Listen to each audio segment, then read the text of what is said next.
Please. Michelle Brecken. Here. DJ Dunley. Here. Stephanie Edelman. Here. Randy Heidman. Here. Sarah Spear. Here. John Ward. Here. Thank you. Just a note to those coming in the back. We have started the meeting and we can't have signs in the room while the meeting is taking place. Thank you. All right, we will stand for the Pledge of Allegiance, please. I pledge allegiance to the flag of the United States of America and to the republic for which it stands, one nation, under God, indivisible, with liberty and justice for all.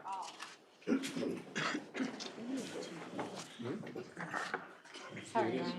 I forgot to signal you. I even wrote it down. All right. This meeting of the Brainerd School Board is being conducted in accordance with Minnesota Statutes 13D.02. This meeting is being recorded. Access to the recording is available on the school district's YouTube channel. We'll look for a motion to approve the agenda. I'll make a motion, we approve the agenda. Second. We've got a motion by Director Brecken, a second by Director Ward. Any discussion? If not, all those in favor of approving the agenda, say aye. Aye. Opposed, the same. Motion carries. We have a number of celebrations and recognitions tonight that I would like to kick off. We sincerely thank our amazing volunteers and community members for the time, energy, and care you share with our schools. Your commitment creates a meaningful difference in the lives of our students, staff, and families. Because of your support, our district is more than just a place to learn. It is a strong and connected community. This week is Staff Appreciation Week. We are so proud to celebrate every incredible person who makes ISD 181 run. We know this work is challenging and demanding and deeply important. You show up for it every single day. The heart of our district is its people, and we are grateful beyond words for the passion and commitment you bring to our schools. Congratulations to the following students on being honored as Sourcewell's 2025 Students of Character: Colin Peterson at the BLC, Simon Carter at the LEC, Grace Engie at BHS, and Caleb Rademacher at BHS. Sourcewell recognizes high school juniors and seniors for their quiet leadership within their communities and schools. And a thank you to our student board members: Eli Borg, Lily DeRozier, Grace Engie, Cameron Kramer, Preston Miller, Austin Nichols, Haley Petrie, Caleb Rademacher, Leah Sukup, and Rebecca Sukup for their time, perspective, and dedication. They've made a meaningful difference in representing their peers and strengthening our school community as representatives on our school board committees, and we'll be honoring them in person On Thursday. Congratulations to the following Brainerd High School Fine Arts and Activities Award of Excellence recipients and Layperson of the Year. For theater, Caleb Obert and Vincent Johnson Ding. Game design, Wesley McKee. Speech, Haley Petrie and Abigail Smith. Creative writing, Cecilia Henke. Orchestra, Paul Sandberg. Yearbook, Olivia Blacklance, Lily DeRozier, Addison Harrigus, Eliana Turcott, and Miley Ike. Video production, Angelina Thomas. Concert band, Helen Kerbel. Choir, Haley Nash. Pottery, Easton Dirks, Giada Lundgren, and Olivia Hyatt. And Layperson of the Year, Dave Pritchett. Congratulations to the following annual All Sports Recognition Awards winners for the 2025-26 school year. Bud Schmidt Award, the Assistant Coach of the Year, went to Brenda Sanis. Erwin TC Service Award went to Paul Ruff. The Female Warrior Athlete of the Year, Cora Clow. The Male Warrior Athlete of the Year, Owen Robertson. The Warrior Athletic Hall of Fame Class of 2026 inductees were Kyle Berg, Mike Boran, Steve Coles, Carl Shermer, and Allison Smith. And congratulations to the following Brainerd School District staff for being recognized at Sourcewell's Educators of Excellence program held in April. Teachers of Excellence, Sarah Baker and Nisswa, Brian Bordwell at BHS, Adam Ekstrand at the BLC, Jenny Hall at Garfield, Alex Hirsch at Baxter, Shannon Moran at Riverside, Katie Reynolds at the LEC-Atlas, and Michelle Tollefson at Forest View. For Pillars of Excellence, recognizing Jenny Barnhart at BLC, Tricia Hughes at Baxter, Ilda Johnson in Nisswa, Lana Rosinka at Forest View, Sarah Schaefer Riverside, Cheryl Schmidt at Garfield, and Sam Wickland at the LEC and Atlas. And I'm going to invite Dr. Stelmach up to share some of the Forest View celebrations. All right, thank you. I have 4 different celebrations to speak to regarding Forest View Middle School students. The first is huge congratulations to our Forest View 8th grader, Jonathan Stymick. He was recently performed in the honors band at Wayzata High School as a part of the Minnesota State level honors band on April 12th. That's quite an achievement. He was selected as one of the top 80 student musicians in the state of Minnesota. So we've got a longstanding tradition of sending students to the honor band, and he joins those. The Brainerd Dispatch, we have a community connections tradition highlighting the creativity of our students with their design an ad feature in the Dispatch, and 3 of our Forest View 5th grade students were selected. First place on Team 5B, Tenley Rutman. Second place from First place was Annabelle Holbrook on 5B, and Tenley Rutman is on 5C, second place, and then third place, 5B, Adeline Goslin. Shout out to our teachers for promoting that activity when it comes through. Then congratulations to Forest View Middle School for hosting the first ever Region 5 Civics Bee on April 27th.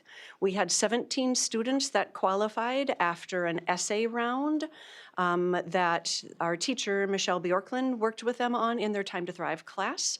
14 of those 17 students chose to compete in the Regional Bee that was hosted by us at Forest View. Participants were Aiden B., Bennett I., Maylee I., Riley K., Samuel K., William K., Allison K., Isaac M., William S., Henry S., and Ren Z. And then the top 3 places were Forest View students. Maddie Pram took 3rd place. She gets to go on to compete at the State Civic Bee. Fern Schmidt took 2nd place. She goes on to compete at the State Civic Bee. And placing in 1st place was Justice Anderson.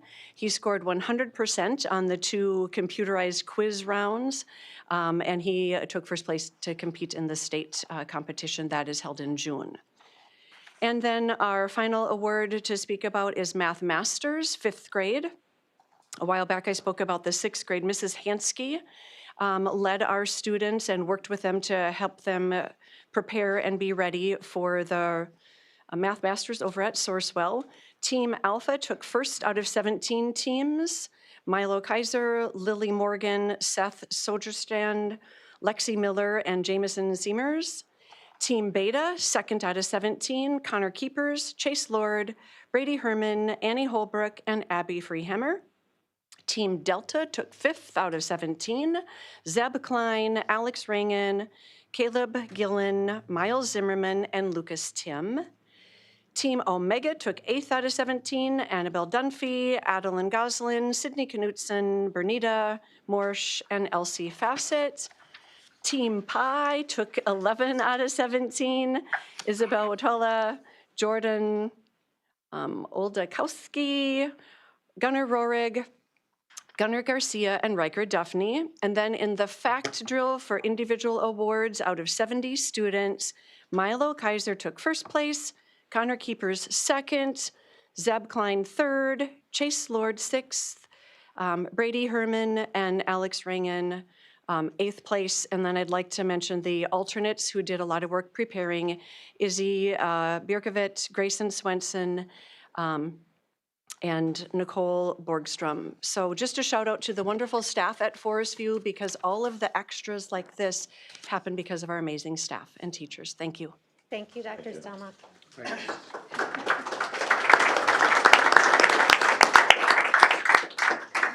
Madam Chair, Yes.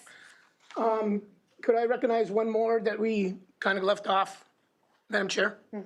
All right, thank you, Madam Chair. Amy Aho was reappointed. We used to call this personal privilege in the state legislature, so. Amy was reappointed to the Pellsby Committee, which is the Professional Educators License and Standard Board. It's a big accomplishment, and especially to have a local district represented at the state level, and she was appointed as the vice chair. So I just want to congratulate her as well.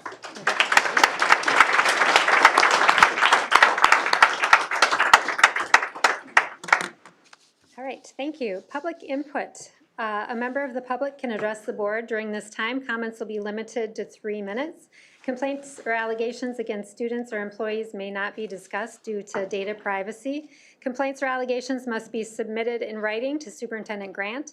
The Board of Education and/or the superintendent will not converse with guests to address the topics discussed at that time. No visuals or props will be allowed. All right, we'll kick it off with Rebecca Dede, please.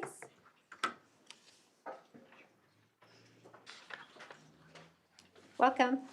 Thank you.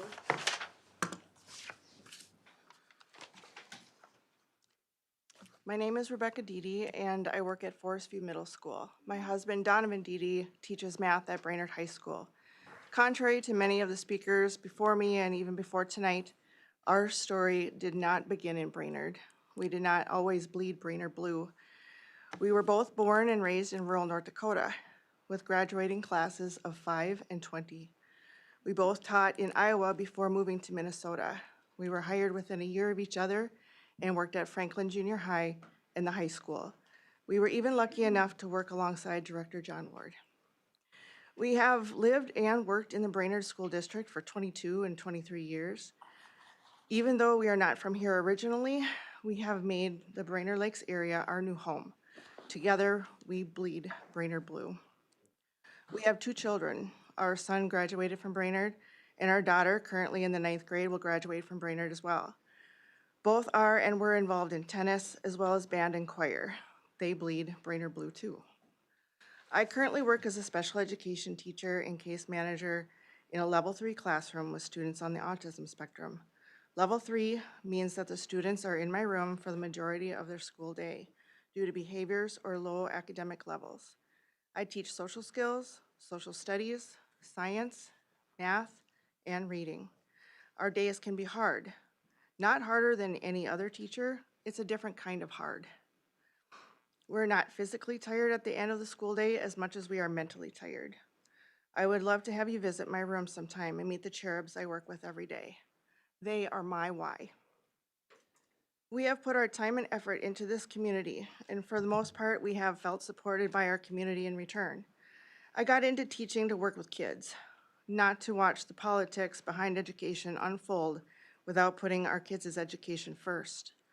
Unfortunately, this is directly affecting all of us. Our gumption is dwindling. Our batteries need recharging. And summer's around the corner. It would be nice to have all of this resolved before school lets out, so we don't have to worry about this any longer. In closing, I challenge you to reflect on your why. I encourage you to invest our financial resources in the people who have the most direct impact on our students. Thank you for your time. Thank you. Up next, we have Suzanne Loken, please.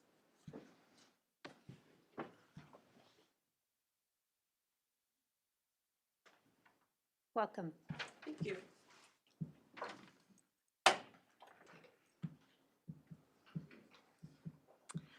Good evening. My name is Suzanne Locken. I'm finishing up my 11th year as a speech-language pathologist at Riverside Elementary School and completing my 29th year as an SLP in the public school system in Minnesota. Prior to moving to Brainerd, I worked in the Osceola School District for 18 years. And as I reflect on nearly 30 years of working in the public schools, I wonder if I can maintain my work in this setting until I retire. Certainly, as an SLP, I have many opportunities to work in various settings, from hospitals to private practices or care facilities. I have the training to work with people from infancy until death. Why have I chosen to work in the school setting? The primary reason in the past, most certainly, was being on the school schedule as my husband Jay and I raised our 3 children. Now that our children have grown and moved away, my work as a school-based SLP continues to be my passion. I love helping children learn to communicate and succeed in school and in life. The kids make me happy. Because speech-language pathologists have amazing opportunities to work across many settings, it can be quite challenging to hire SLPs in the school setting. In order to draw quality candidates to our profession in the public school setting, we must offer fair and competitive pay and a workload that is manageable. This most certainly does not come only down to how many kids are on our caseload at any given time. Ask any SLP and she will tell you that our caseloads fluctuate from month to month and year to year. We have a revolving door of students coming and going, qualifying for services and being dismissed from services. All of this includes an overwhelming amount of paperwork. This year, I've had up to 61 students on my caseload at one time, and by the end of the year, we will have conducted 73 evaluations. This is the highest number of students on my caseload at one time and the highest number of communication evaluations in 1 year since I started at Riverside 11 years ago. This is not sustainable over time. I am exhausted. At Riverside, we service students with some of the most profound communication disabilities. Their needs are great and the work is challenging. At the same time, it is very rewarding. I truly believe that I make an impact on the lives of my students and their families. I do my best to support my teachers and their students because, as we all know, teaching is a tough job. But why do we do it? We do it for the kids. Thank you. Thank you. Up next, we have Tim Ettinger, please.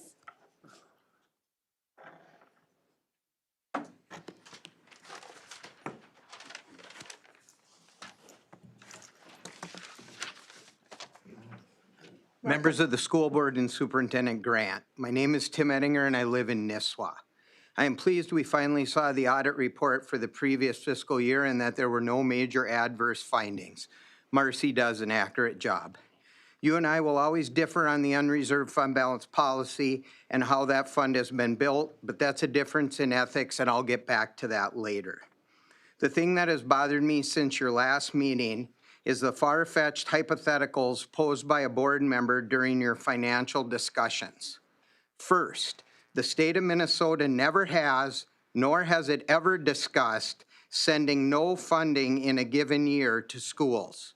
Some years they've provided no increase in funding, but never withholding all funds.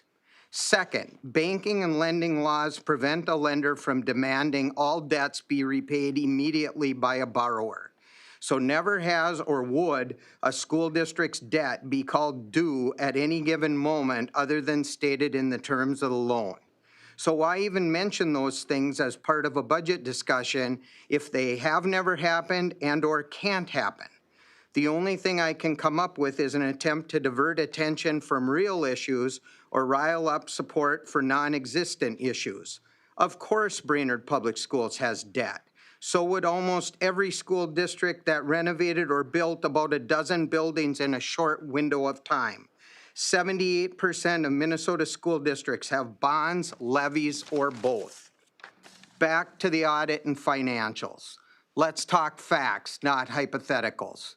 The budget deficit for this fiscal year was projected to be $3 million and is now reported to be $600,000. The unreserved fund balance, the district's checkbook, if you will, is at a balance of over $14 million. As I've stated before, I ethically struggle with an unreserved fund balance of that level while we're making cuts that will adversely affect students and staff. As the school board considers and enacts cuts to reduce and eliminate projected shortfalls in the future, the strategy of some school board members and upper administrators is to blame employees for the shortfalls while suggesting reducing employee health benefits, causing more out-of-pocket spending and suggesting their pay not be increased at an amount to counteract the 3.3% annual inflation rate announced last week. I'm at a loss to explain how expecting less than 1,000 school employees to shoulder a double loss while refusing to ask 17,000 plus taxpayers residing in our school district what they would envision for our public schools could even seem fair to any rational thinking person. Quality schools benefit every member of the community in many ways. Thank you. Thank you. All right, next up, we have Danielle Addison, please. Welcome. Good evening. I'm Danielle Addison, and my children attend Brainerd Public Schools. I want to start with something that really hasn't been said enough.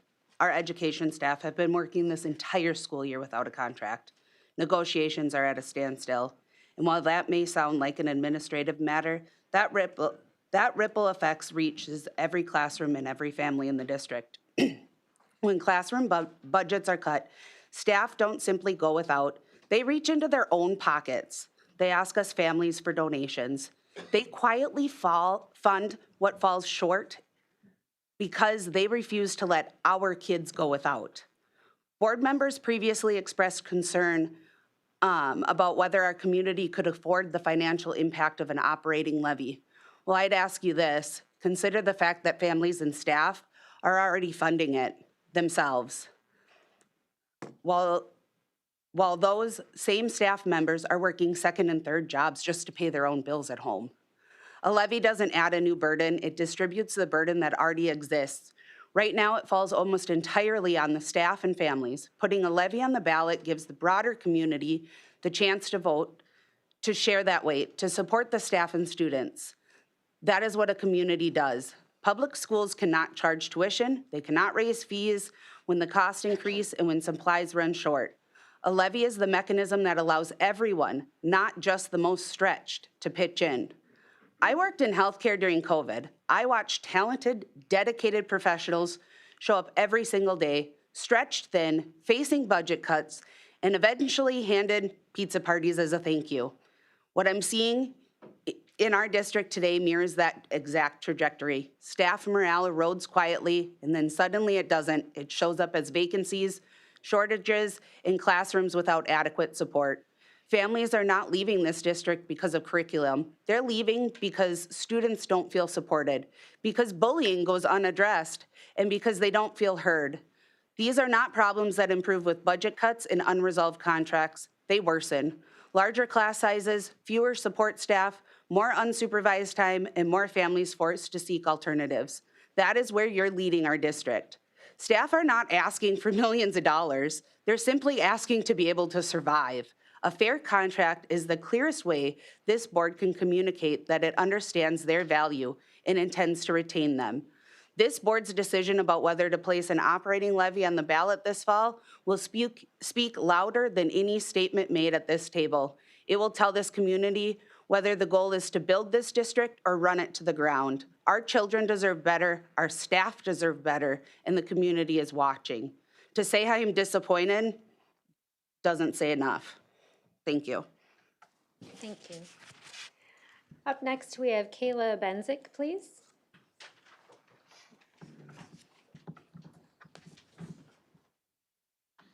Welcome. Thank you. Hello, my name is Kayla Benzik. This is my 18th year as an early childhood special education teacher, or as my doctor recently joked, I'm a professional cat herder for the Brainerd District. I live in Breezy Point with my family, and I commute 30 miles each way every day to a job that I truly love. I've often been asked why I don't teach in the same district where my children attend school. Wouldn't that be easier on my family? My answer has always been simple. I love my job, I love my colleagues, I love my students. Our district provides strong opportunities for our youngest learners, and historically, Brainerd has offered benefits and healthcare that made this commitment worthwhile for my family. But lately, that answer hasn't come as easily. I have listened to every school board meeting this year. I've heard comments suggesting that our benefits are out of control, or statements that are not only inaccurate, they're hurtful. I've also heard ongoing concern about declining teacher retention. I'd like to offer some perspective on why that might be happening. Let me tell you what my job actually looks like. I co-teach in a fully inclusive school readiness classroom with 28 4- and 5-year-olds, 14 of those students having IEPs. In preschool, we don't have specialists. I am the PE teacher. I'm the music teacher, the art teacher, and the recess supervisor. I teach children how to open their milk, how to use the bathroom independently, how to organize their belongings, and put their winter gear on. I am a bathroom aide that changes diapers daily, a nurse holding a trash can for a sick student, and a social worker finding essential supplies for low-income families. I am responsible for delivering specialized instruction to students with disabilities in an inclusive setting. Preschool is where this all begins, where children learn how to sit, follow directions, make friends, regulate their emotions, and prepare for kindergarten. All of this happens while implementing a rigorous curriculum, collecting data, communicating daily with families, and attending meetings and committees before and after school. And that's just the general ed side. As a special education teacher, I also develop and implement accommodations and modifications, write legally binding IEPs, track progress, lead meetings, and meet strict compliance deadlines. I'm licensed to serve a wide range of needs: autism, developmental delays, emotional behavioral disorders, Down syndrome, support speech and language needs, vision and hearing impairments, physical disabilities, and mental health challenges. I have been physically hurt by students. I have been verbally attacked by parents in meetings, and still I show up every day. But the reality is this: I am exhausted, I'm overstimulated, and my gas tank is running empty. And when I go home at night, I don't always have the energy to give my own family the best version of myself. So now, when I'm asked why I don't teach in my home district, I pause. Now I find myself asking, can I do this for another 20 to 25 years? Are the benefits that once made this job sustainable enough anymore? I'm not sure they are. I do know this: I know my worth, and so do my colleagues. We're not asking for anything unreasonable. We are asking to be respected, supported, and valued for the work that we do every day. Thank you. Thank you. All right, we've got Lori Anderson up next, please. Welcome. I know my mom's watching this at home, so hi, Mom. Promise I'm not getting in trouble. All right. My name is Lori Anderson, and I am a proud graduate of Brainerd High School class of 1985, and I've been an English teacher since 1991 and have been teaching at Brainerd High School for the past 25 years. I serve the students of this district, our community, our administrators, and you as board members. I also serve the state of Minnesota by ensuring that the curriculum I teach aligns with state standards. In my classroom, my role is not to promote my personal, political, or religious views. My responsibility is to help students think critically, read with understanding, write clearly, and articulate their ideas effectively. I strive to create a classroom where students feel respected, supported, and valued, regardless of their background or beliefs. Each day I show up with the belief that all students can learn and succeed, and I work to ensure that my personal views do not interfere with that responsibility. I also serve my colleagues and administrators by acting professionally, contributing positively to our school community, and helping maintain a safe and welcoming environment for all students. As a public school teacher, I serve the broader community by helping educate and support its young people. I believe strongly that public education is a shared responsibility, and that when we invest in our students, we strengthen our entire community. As elected officials, you serve all members of this community, and most importantly, the students of Brainerd High School and Brainerd Public Schools. Our district is a public institution, not a private organization or a business. Our purpose is to educate, support, and prepare all students to become thoughtful, capable, and contributing members of society. Some of our students require more support than others, but each one deserves access to strong, equitable education. I respectfully ask that you keep the full scope of your responsibility in mind as you make decisions. Those decisions should reflect the needs of the entire school community. Please continue to support public education through thoughtful, responsible funding and by trusting professionals who work with students every day. More importantly, I ask that you remain focused on serving all students and families in this district. Our responsibility is to the whole community, and our decisions, your decisions, should reflect that commitment. Thank you. Thank you. All right, up next, we have Amber Endres, please. Welcome. Thank you. Good evening, members of the school board and Superintendent Grant. Today, thank you for the opportunity to speak tonight. My name is Amber Endres, and I'm a special education teacher in the EBD program at Forest View Middle School. Teaching is actually my second career. I spent 7 years as a mental health therapist at Forest View in the Northern Pines program. I understand, or I chose to go back to school and become a teacher to support students' growth, both academically and emotionally. I value this work deeply, and I recognize the struggles that come with it. However, the challenges are too often overwhelming.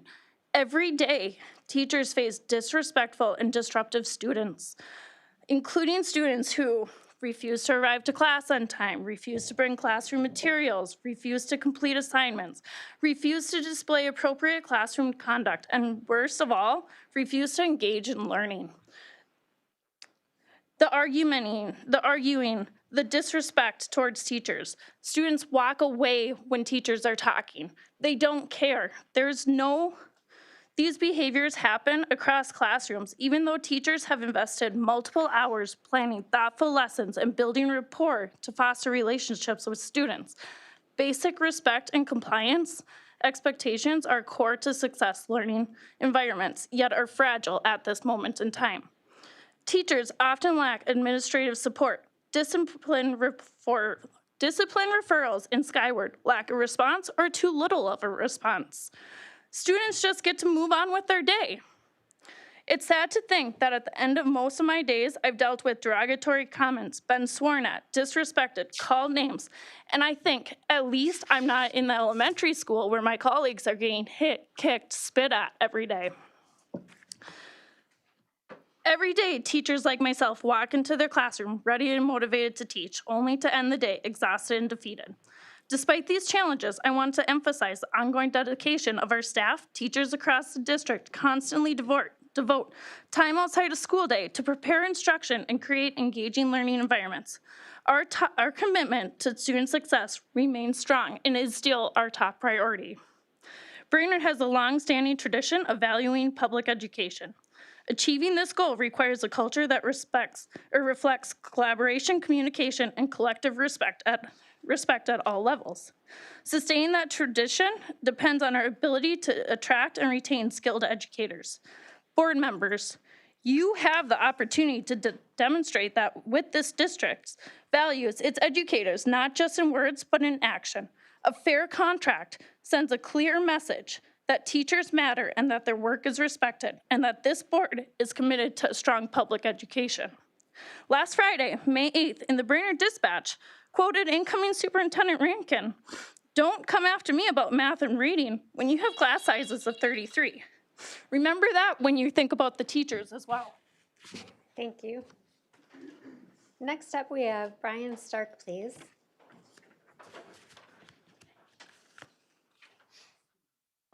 Welcome. Thank you. Good evening. My name is Brian Stark. I'm a 1991 graduate of BHS. My wife is a BHS grad, and both my sons attended Brainerd Public Schools. I'm nearing the completion of my 31st year as a teacher and coach, all of those in Brainerd. My first year in Brainerd was working as a substitute teacher and coach. It was my hope to be hired to teach and coach here. I wanted to continue to live in the Brainerd Lakes area and give back to my community. Brainerd was a highly respected district in Minnesota. There were always hundreds of applications for positions back then. A person was lucky to get an interview and be hired. I was fortunate to be hired the next year to teach third grade at Riverside. I spent 20 years teaching third grade. The last 10 years I've spent teaching fifth grade science at Forest View. During those years, I've been a coach or advisor for multiple sports and activities. I have held various leadership positions in the district and EMB. I've worked with multiple principals, superintendents, multiple assistant superintendents, directors of curriculum, athletic directors, and many school board members. Although we've had some great leaders in this district, numerous leadership changes have caused inconsistencies and lack of direction. What has been consistent is the amazing and dedicated staff who hold positions in the school buildings, teaching and supporting students. I've worked with incredible teachers, EAs, cooks, counselors, custodians, interpreters, media specialists, secretaries, nurses, coaches, and volunteers. While some of these district employees have only worked here a few years, many have worked here for 10, 20, 30, and 40-plus years. When district and building leadership changes, these are the people that have shown up for many years and continue to show up every day to support students and each other. We are the glue that holds the district and buildings together during times of change and uncertainty. I currently teach on a team of 5 teachers that has combined 106 years of teaching experience and teaching students here in ISD 181. Last week was Teacher Appreciation Week. Thank you, Dr. Stelmach, for the treats she provided and the FMS parent group for providing lunch on Monday. It was nice to be noticed for our continued dedication. It is time to come together and settle a contract that is fair and provides high-quality benefits for employees and their families. Teachers wear many hats and are always asked to do more and more. With a lack of appreciation from the district, it's getting harder to say yes to one more thing. Thank you for your time and for what you guys do for ISD 181. Have a good evening. Thank you. Up next, we have Helene Danielson, please.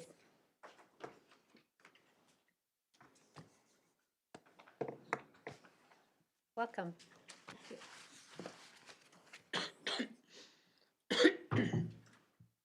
Good evening, I'm Helene Danielson. This is my 30th year teaching for the Brainerd Public Schools. Currently, I'm a 7th grade teacher at Forest View. When I'm not at work, you might find me attending a 7th grade ball game, a local play, or a concert to support both past and present students. Or I might be volunteering my time to build a summer reading program for middle schoolers. I truly value the opportunity to connect with my students and make sure that they feel seen. I'd like to offer a sincere thank you to the community members, parents, and fellow staff members who recognize the value of education and the impact made by teachers and support staff every day. I'm a truth teller, and my job is hard. For each opportunity that I spend celebrating my students, there are sleepless nights worrying about others. I earned every one of these gray hairs. I have too much that I'd like to share with you about my experiences. I'm going to settle on 2 things that have made this year particularly challenging. As a core teacher at Forest View, I started the year with 34 to 35 students in my classes, while time with those students was reduced to 45 minutes. The minutes lost each period adds up to 17 lost days of instruction. That means less time in class for the extension activities that allow kids to think critically, less time for differentiating for individual needs, less time for students to independently practice or complete their work in class, less time for making connections with students, less time to give them feedback, less time working with students who have been absent, less time to make an anxious student feel safe and supported. Compound that with 34 students in those 45 minutes, it means that I might not even have the chance to hear each student's voice on a given day. It's incredibly frustrating when systems have been implemented that keep me from being the teacher that I want to be. Another concern is our attendance rate. While the large number of student absences make class sizes more manageable, students cannot learn if they're not in school. The students with chronic attendance concerns are doing little to no classwork outside of the building. They're getting further and further behind, causing them anxiety about returning to the building. 17 of my students have missed 15 to 20 days. That's 3 to 4 weeks of the school year. 19 of my students have missed double that amount of time, with a few of them missing over 50 days. That's not something that I can solve in my classroom. We desperately need additional supports in place to follow up with families to find ways to help them get their kids into school. My purpose in speaking tonight is to remind you that we teachers are people. Teachers are passionate, concerned, and invested in our students. We're taxpayers, we're parents, we're problem solvers, constantly trying to find ways to improve our craft and do the most that we can with the constraints we're given. Teachers are not a simple line item on a budget report. Thank you. Thank you. Next up, we've got Anna Welu, please.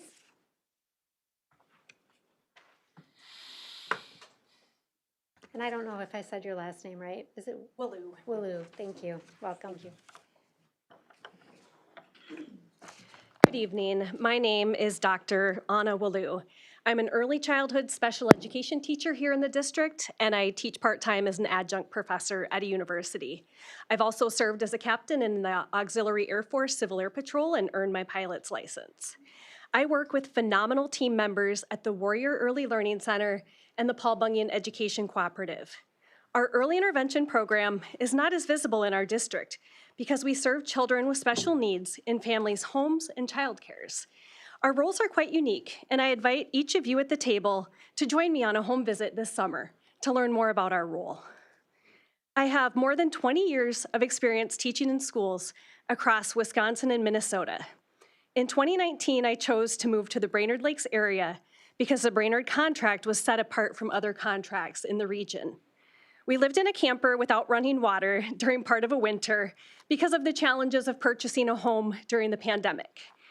I was willing to experience hardships and make sacrifices to work for the Brainerd Public Schools.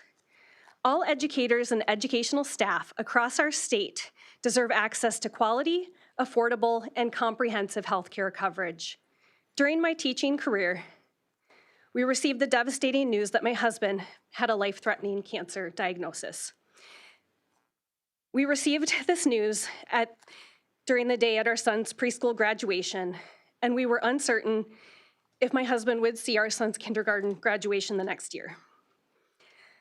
We are so thankful that my husband won the battle against cancer because he had access to quality, affordable, and comprehensive health care.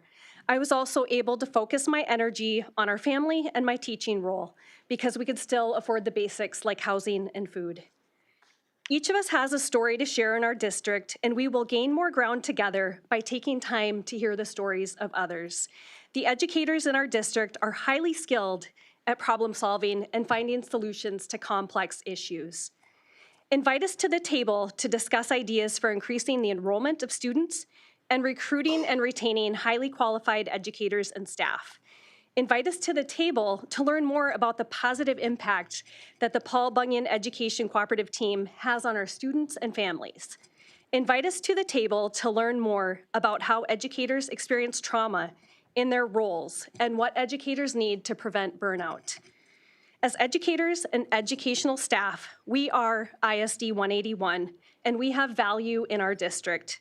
We stand together for fair contracts, respectful pay, and the support our students deserve. Thank you for your time. Thank you.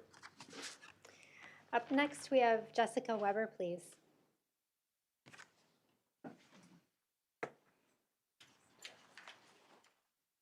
Welcome. Thank you.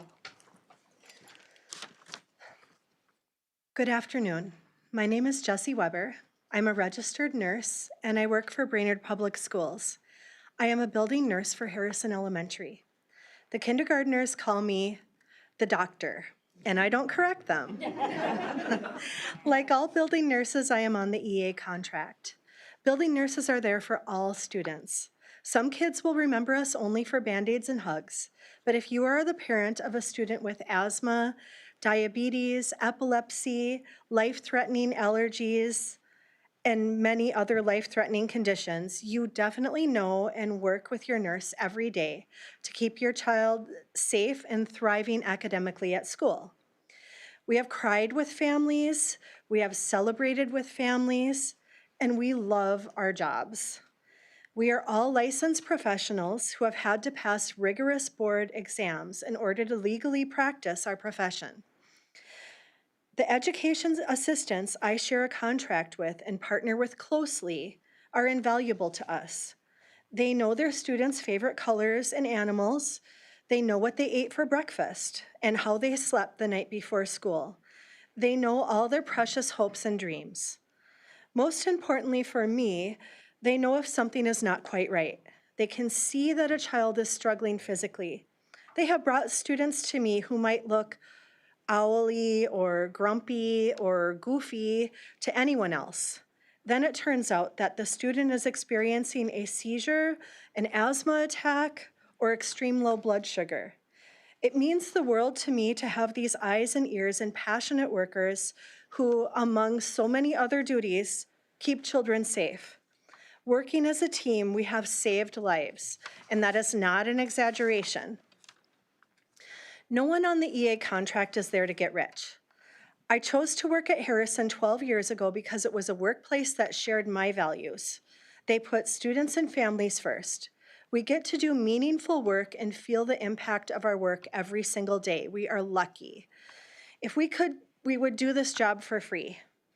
But we do need to support our families too.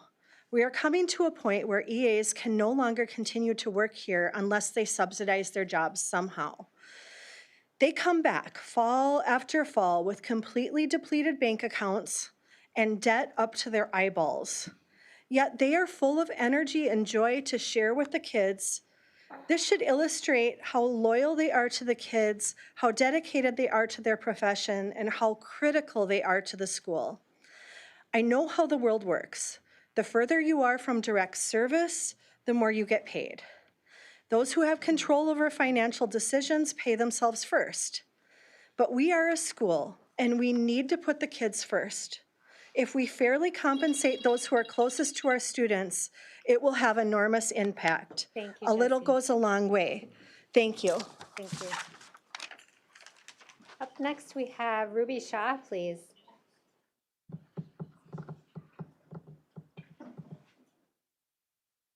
Welcome. Thank you. A while ago, my mom asked me how many kids were in my classes, and I counted and found out that most of my classes have upwards of 30 kids. My teachers need a lower workload, and in my school, the lack of teachers has made higher workloads because teachers aren't being supported. We need to support our teachers. Thank you. Thank you. Up next, we have Ed Shaw, please.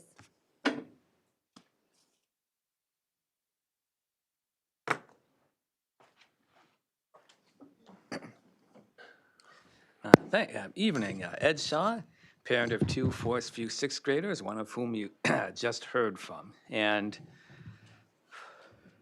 it's been kind of a recurring theme, but it's an important one, that there's a lot of serious funding issues in the district. And even our new superintendent, who the board, who you as the board selected, said we need a levy or we're going to be in big trouble, or words to that effect. So bottom line, the people need to decide. The people need to vote. The people out here and in the community need to decide on funding. I don't think most people want to see class sizes upwards of 30 or huge pay and benefit cuts and treating teachers like dirt. I don't think most people want to see that, but they need to decide. They should be the ones to decide. Let the people vote. Thank you. Thank you. Up next, we have Connie Licio, please.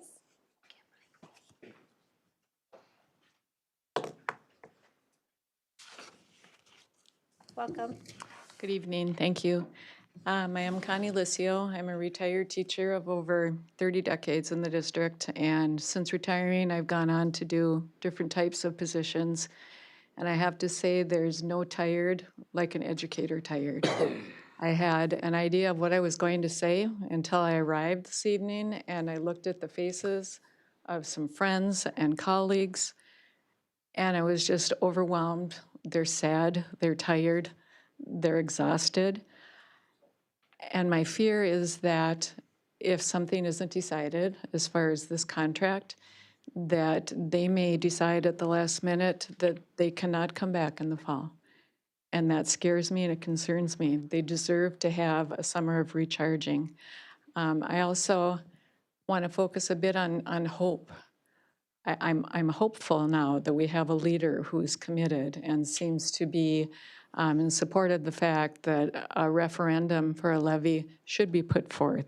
I'm hopeful that he sees the value of the educators, not just the licensed teachers, but the paraprofessionals, the cooks, the specialists, anyone who is in front of the children deserves a decent contract.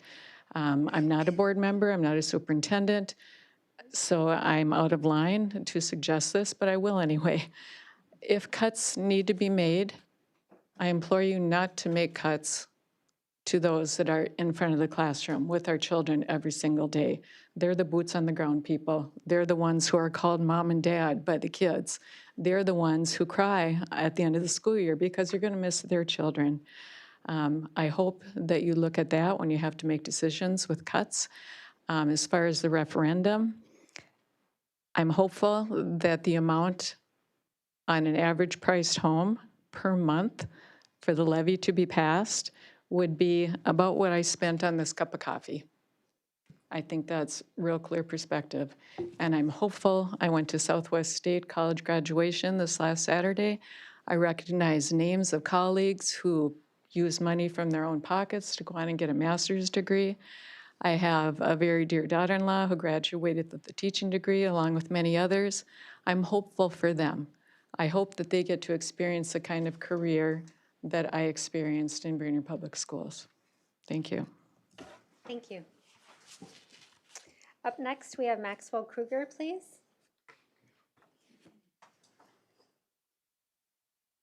Welcome.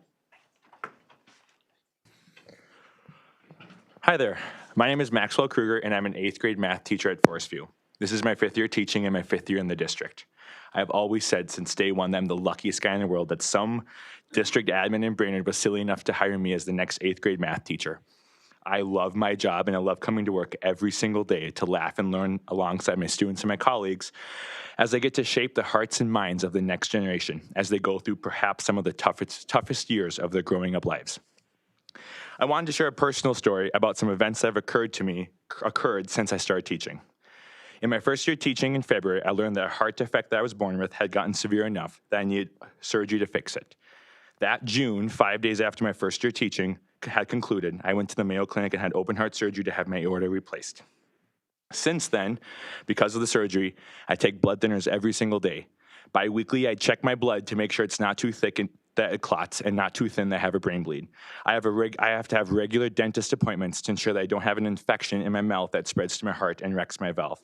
I also need to have annual visits to my cardiologist to get scans and tests to ensure my heart is still functioning and working properly. I am so grateful for the benefits offered by the district that I can still have a good quality of life even though I require more medical care than the average 27-year-old. And I'm thankful every single day for the past district leaders and union leadership who invested in the personnel and the benefits that they offer us. I don't know what I would do if I couldn't afford my health insurance or medical bills, and I don't know what I'd do if I had to choose between a quality life or a life with debt. I know I may be an extreme example, but there are people like me all over the district who rely on the health insurance and benefits like I do. What makes this district great is the people that make it up, not the budget or the money it has. As we work towards a fair contract settlement among all bargaining groups, I urge the district and union leadership to look at the people behind the numbers. Before proposing some agreements that cuts our compensation and benefits when prices are going up in every other aspect of our lives, think about the people behind the numbers and what those proposals might do to someone who relies on the quality benefits package. Thank you for your time. I appreciate it. Thank you. Up now, we have Susanna Lamuzqua, please.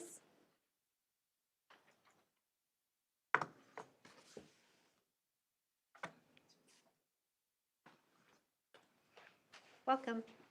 Hello. Hi, members of the board and Superintendent Grant. I'm a parent of two, and I'm an advocate and a community member and a volunteer in the district. I believe you as individual board members are absolutely entitled to your own personal beliefs. However, when you are sitting here representing our district, your responsibility is to make decisions that truly are in the best interest of our students, teachers, and community as a whole.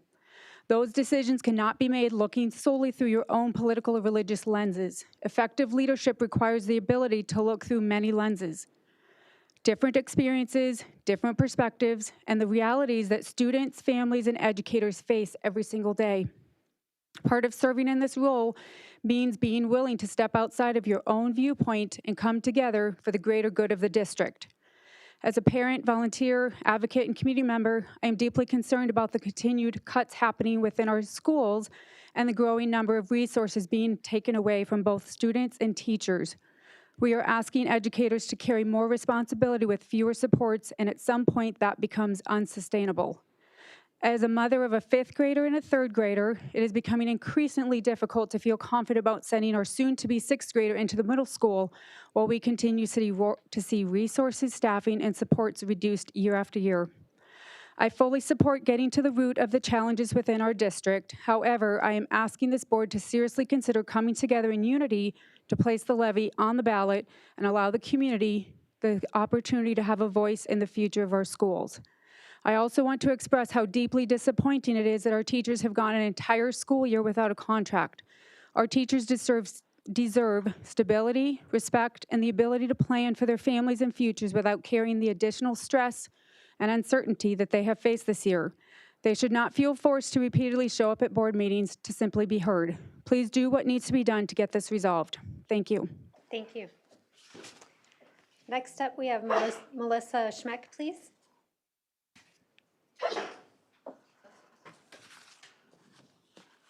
Welcome. All right, I'm Melissa Schmack. This is my 13th year in the district and my 23rd year teaching. When I began teaching, I understood that this profession would require sacrifice. I knew I would need to give my students support, give my work energy and dedication, and give many years before reaching a professional wage. I accepted that responsibility willingly because I love this work and believe deeply in what teachers do for children every day. Over the years, the needs of students have changed. Teaching now requires more emotional support, more individualized guidance, more behavioral redirection, and constant positive reinforcement.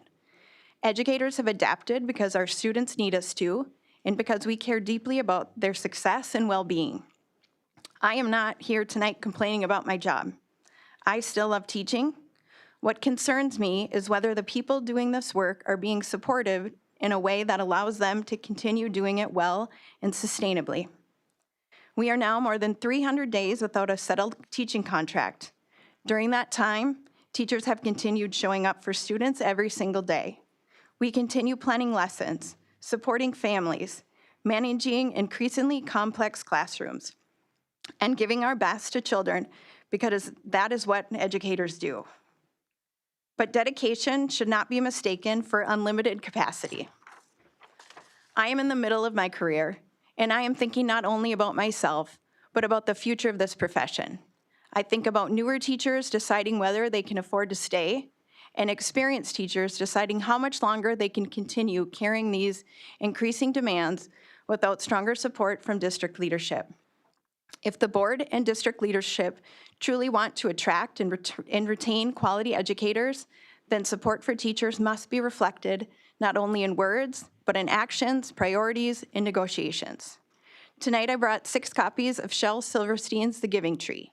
I hope each board member will take one to an elementary school, read it to students, and then donate it to a classroom library. One interpretation of the book is about what happens when one side of a relationship is expected to continue giving without enough care in return. Eventually, even the strongest giver is depleted. Teachers will continue giving to students because we love this profession. The question before the board is whether district leadership will show that it values the people doing this work. Thank you. Thank you. Up next, we have Doug Kern, please.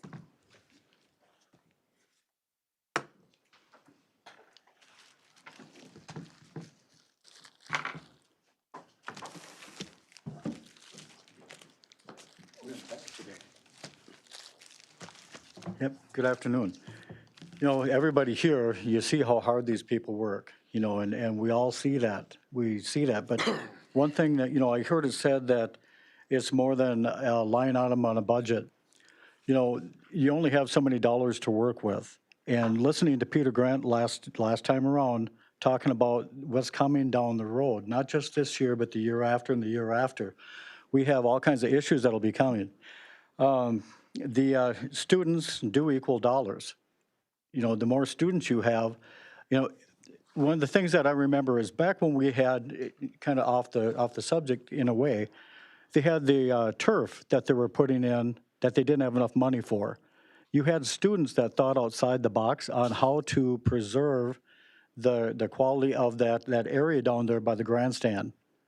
You know, some thinking outside the box, you know, all the complaining and all the worrying and all that, you know, if anybody has ideas, bring it to the board. Because if the only option is a levy, that's kind of sad. To get more students back here. So the thing that I was going to talk about is we have, you know, I heard something said about money being taken away from the state. The only time that I heard that money was going to be taken away by the state was if the tampon dispensers were not put in the boys' restrooms, locker rooms, whatever.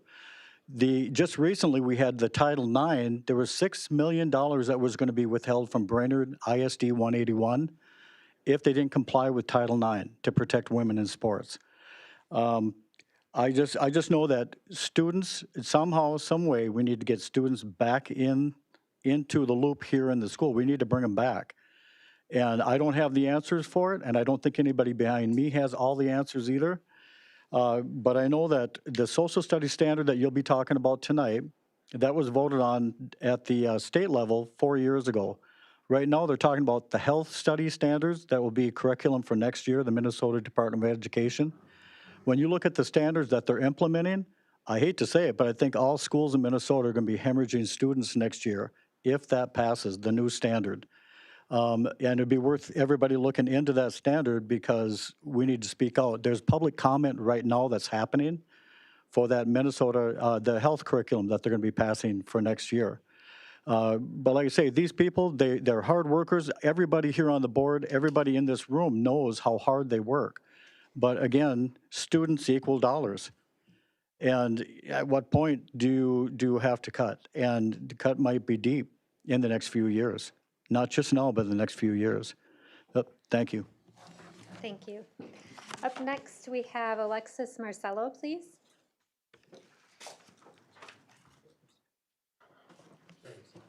Welcome. Thank you. My name is Alexis Marcello. My family and I moved here 9 years ago from Texas. When we were looking for a community, we were looking for the whole package, specifically supporting our children, including strong schools, activities for our kids, and strong community ties. And we found all of these things here in Brainerd. And it has been a perfect place to raise our family. My son is currently a junior in college, and my daughter is a junior at the high school. I will be heading into my 20th year of teaching next year, heading into my 10th year at Brainerd High School. As it stands, the direction of the district and education in general is concerning to me. You can say that you support kids, but that means supporting teachers. You are not enticing strong educators to come and stay in our district, and that is a huge problem. There will be a practice, this will be a practice that leaves you without quality educators and therefore lacking quality education. Instead of the board pushing, addressing some of the things that were just spoken about, we can push for things at the board or from the board at the state level. There are absolutely conversations that need to be had about encouraging the attendance and how it looks for PSEO or what it looks like for online funding. There's a lot of different things that plenty of teachers have opinions on if people are willing to listen. I feel that teachers are being villainized for performing within the program set in place for us, and overall asking educators to take the hit. Teachers aren't the ones misspending nor choosing the standards that we are required to teach, implementing practices that can change yearly due to the people in charge or initiatives in place, causing student behaviors and/or attendance, nor are they pushing kids to alternative opportunities that are more enticing because it is an easier route, require less days, or save costs and future debt. The reality is that teachers are soon to be priced out of this community. Teachers with fresh perspectives, the teachers you want to grow this amazing community. As many know, the cost of living has gone up for most people. What used to be a time where people could build savings is getting harder to do. When I carefully thought out my large purchases, I could afford them and still put money into savings. This is no longer the case, and so an offer that covers anything less than the cost of living increase is an insult. If it is not something that you as a board are willing to cover at a local level, ask the community to vote on it, then please advocate at the state level for better funding. I'm always intrigued when the district recognizes a need for a higher salary offer for certain individual job titles at the district level. We do this because we recognize the competitive market and wanting to get and keep quality employees, all while not applying the same thought process to people on the ground working with our students, which are the teachers. You will not entice teachers to stay or new teachers to come if they aren't going to be properly funded to live in or around the community. With the current path that we are on, I would expect with the student experience will continue to decline, and you can continue to expect a trend of student exodus and potentially at a faster rate when the decisions or lack thereof continue to be made here. Thank you. Thank you. Up next, we have Lisa Dreetz, please.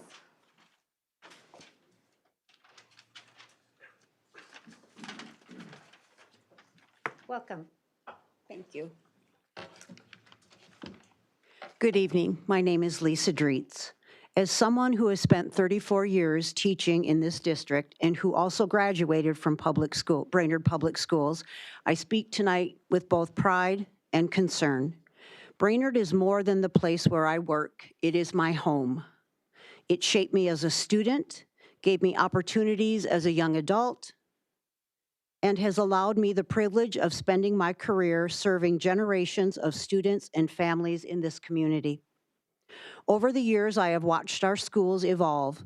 I have seen new programs introduced, technology transform classrooms, and educational expectations grow more complex. But one thing has remained constant: the incredible dedication of the people who work in our schools every single day. The staff in our school communities show up because they care deeply about kids. I teach 8th graders at Forest View. Middle school can be a difficult time for many students, but the staff at Forest View works tirelessly to make students feel seen, valued, and supported.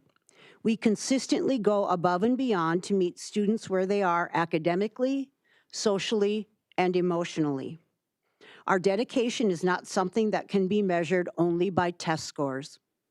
It is reflected in the relationships we build and the positive impact we have on students every single day. My grandfather, my father, my siblings, and my own 2 children are Brainerd graduates. I have taught students whose parents once sat in the same classrooms. That kind of connection says something special about this district. Brainerd schools are woven into the fabric of our community. What happens in our classroom impacts not only students today, but the future of Brainerd itself. After more than 3 decades in the classroom, I can honestly say that teaching has changed. The academic demands are higher, student needs are greater, mental health concerns, social pressures, and learning gaps require more from educators than ever before. Yet despite these challenges, our staff continues to give their hearts to this work. I recently heard a prominent member of this community describe teachers as low-hanging fruit. I find that statement deeply troubling because of the message and attitude it conveys. I think it is important that our community and our board continue to recognize that strong schools depend on strong relationships and trust. Teachers want to feel heard, respected, and supported. When educators feel valued, students benefit. When schools are supported, communities thrive. I am grateful for the opportunities this district has given me over the years. I care deeply about the direction we continue to move. Thank you. Thank you. Up next, we have Terry Ebinger, please.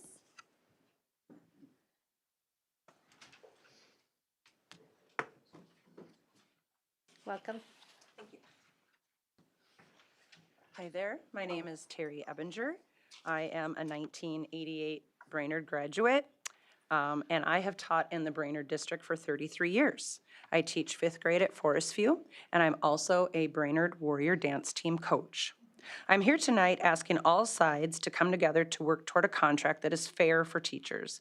At the heart of every successful school district are educators who dedicate far more than the hours listed in their contract. Teachers arrive early, stay late, answer emails at night, plan lessons on the weekends, attend activities, coach teams, sponsor clubs, and spend countless hours making sure students feel safe, supported, and successful. They do this not because they have to, but because they care deeply about the children in this community.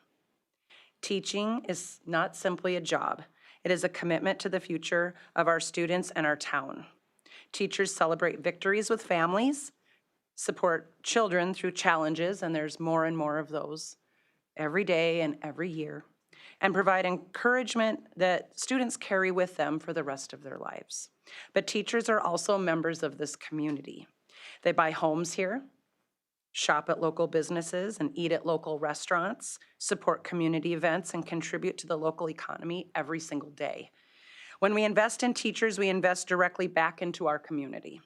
A fair contract is not about choosing sides. It's about recognizing value, showing respect, and creating a district where talented educators want to stay and future educators want to come. And this will help kids want to come to our schools. We all want the same thing: strong schools, successful students, and a thriving community. That can only happen when we work together with mutual respect and a shared commitment to finding solutions. I urge the board and all parties involved to continue to work together for a fair agreement that honors the dedication, professionalism, and impact of our teachers. I appreciate all that you do. Thank you very much. Thank you. Up next, we have Risha Groche, and you're gonna have to correct me. I know I got that wrong. It's Risha Gross. Thank you. Welcome. Good evening. My name is Risha. I'm both a parent in this district and a para who works in our schools. A few years ago, I made the decision to open enroll my children into this district because I believed in our schools, our teachers, and the education being offered here. I wanted my children to be a part of a district that valued students and supported the people working directly with them every day.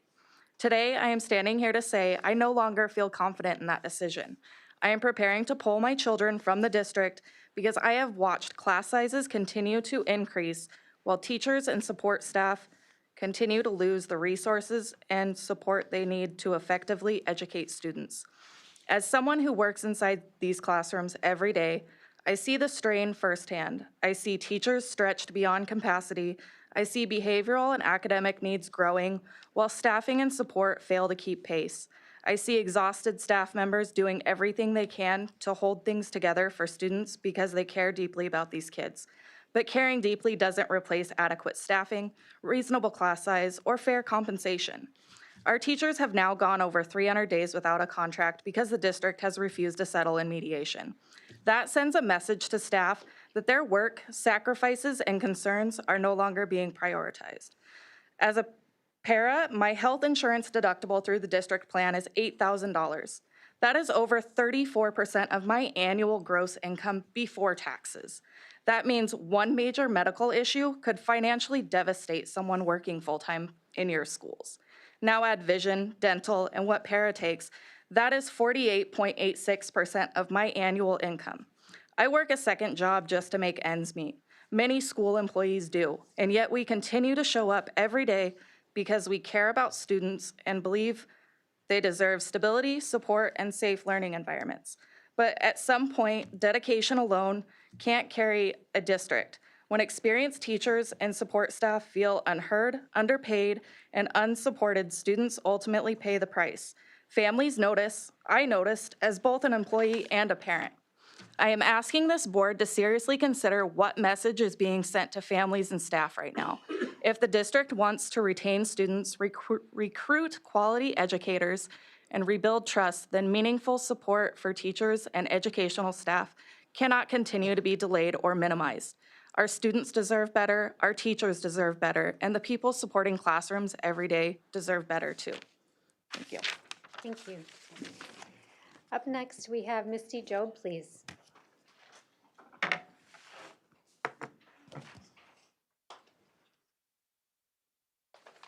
Welcome. Thank you.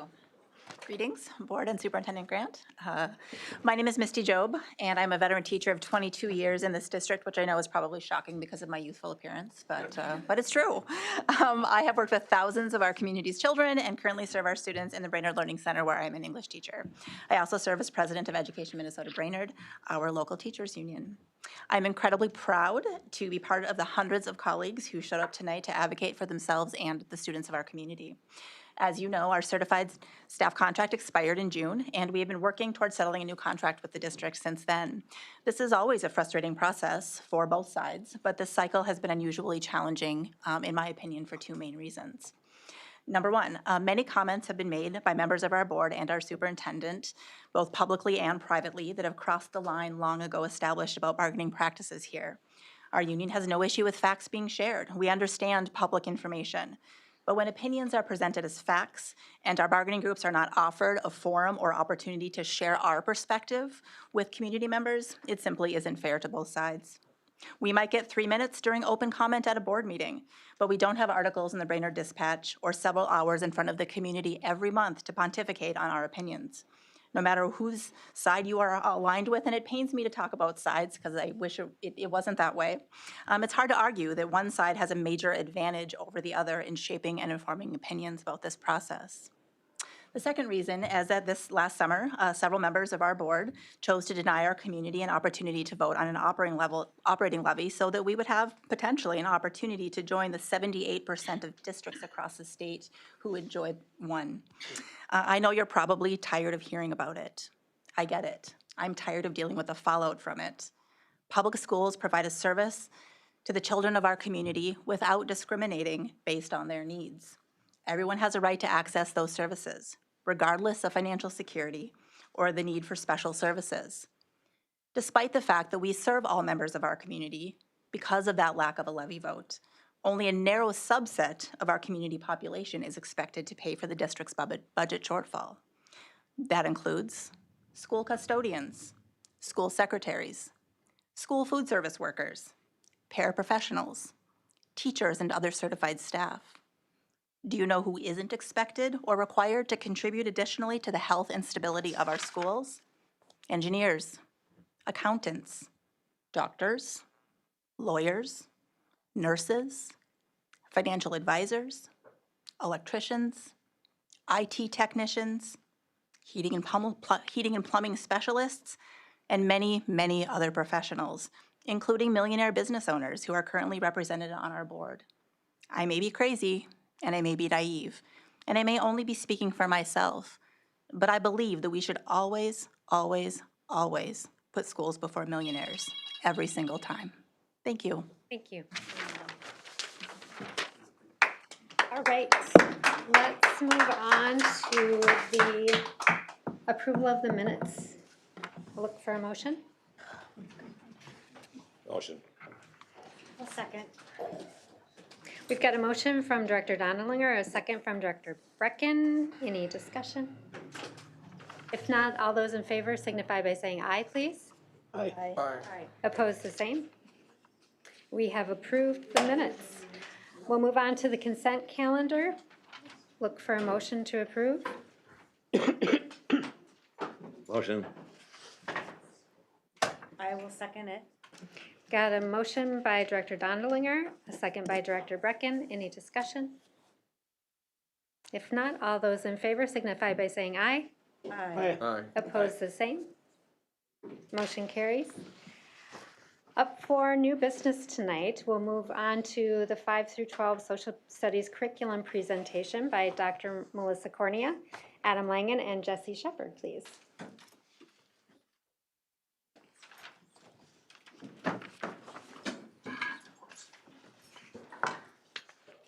Welcome. Thanks for joining us tonight. Thank you.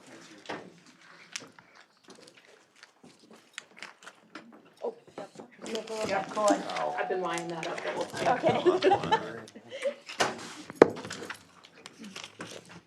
Okay. Ooh, I love this.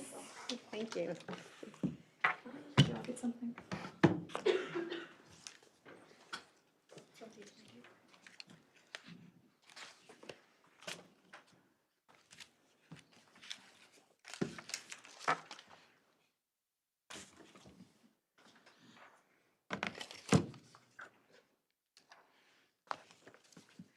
All right, good evening all. And again, as always, just thank you for what you do for our Warriors and all those in the room, that the commitment we make to the Warriors, the students we serve, the community we serve. So we are here on behalf of 512 Social Studies, and I'll introduce or have our team introduce ourselves. I'm Melissa Cornea, K-12 Literacy and Humanities Coordinator. Good evening, I'm Jessie Shepard, Brainerd High School Social Studies teacher and CCC leader. Good evening, I'm Adam Langen. I'm the 5th grade social studies teacher at Forest View. Hi, I'm Brandy Haglund. I'm the Brainerd Online School coordinator and then curriculum specialist. And I also want to introduce, we have Greg Swenson here with us. He is also a middle school CCC leader, 7th grade US Studies. And then also on behalf of our team and our teacher leaders, Dylan Knippel. He is PLC leader at the high school level and our economics teacher. So. All right, well, we're going to introduce to you guys the TCI curriculum for social studies that we've been able to pilot halfway through the school year. The big focus right now for social studies is what they say inquiry-based, and that basically means keeping their curiosity when it comes to history. It's kind of hard to when you're with 11-year-olds with history and, you know, trying to make it grabbing for them. So the whole idea is to make it cool, so they want to learn more and more about it. There's also what they call the interdisciplinary approach, and that basically means rather than teaching first economics, then geography, and then history, kind of combining it all. With this curriculum we've been using in time form, and that's been really, really neat. You can see where civilizations have been starting to develop based off the resources there. It also adds a lot of multiple perspectives. For example, the American Revolution, you'll get the Loyalist views, the Patriots views, Native American views. It's been really interesting. Again, for 11-year-olds, I was pretty impressed that they were very interested in it. And lastly, it says emphasizes disciplinary literacy. That basically means that they want to learn more. They want to dig deeper. We've had students that want to check out history books, learn more about the American Revolution, for example. And that was the whole goal, and they've really liked it. And with the TCI curriculum, it's been a lot of fun.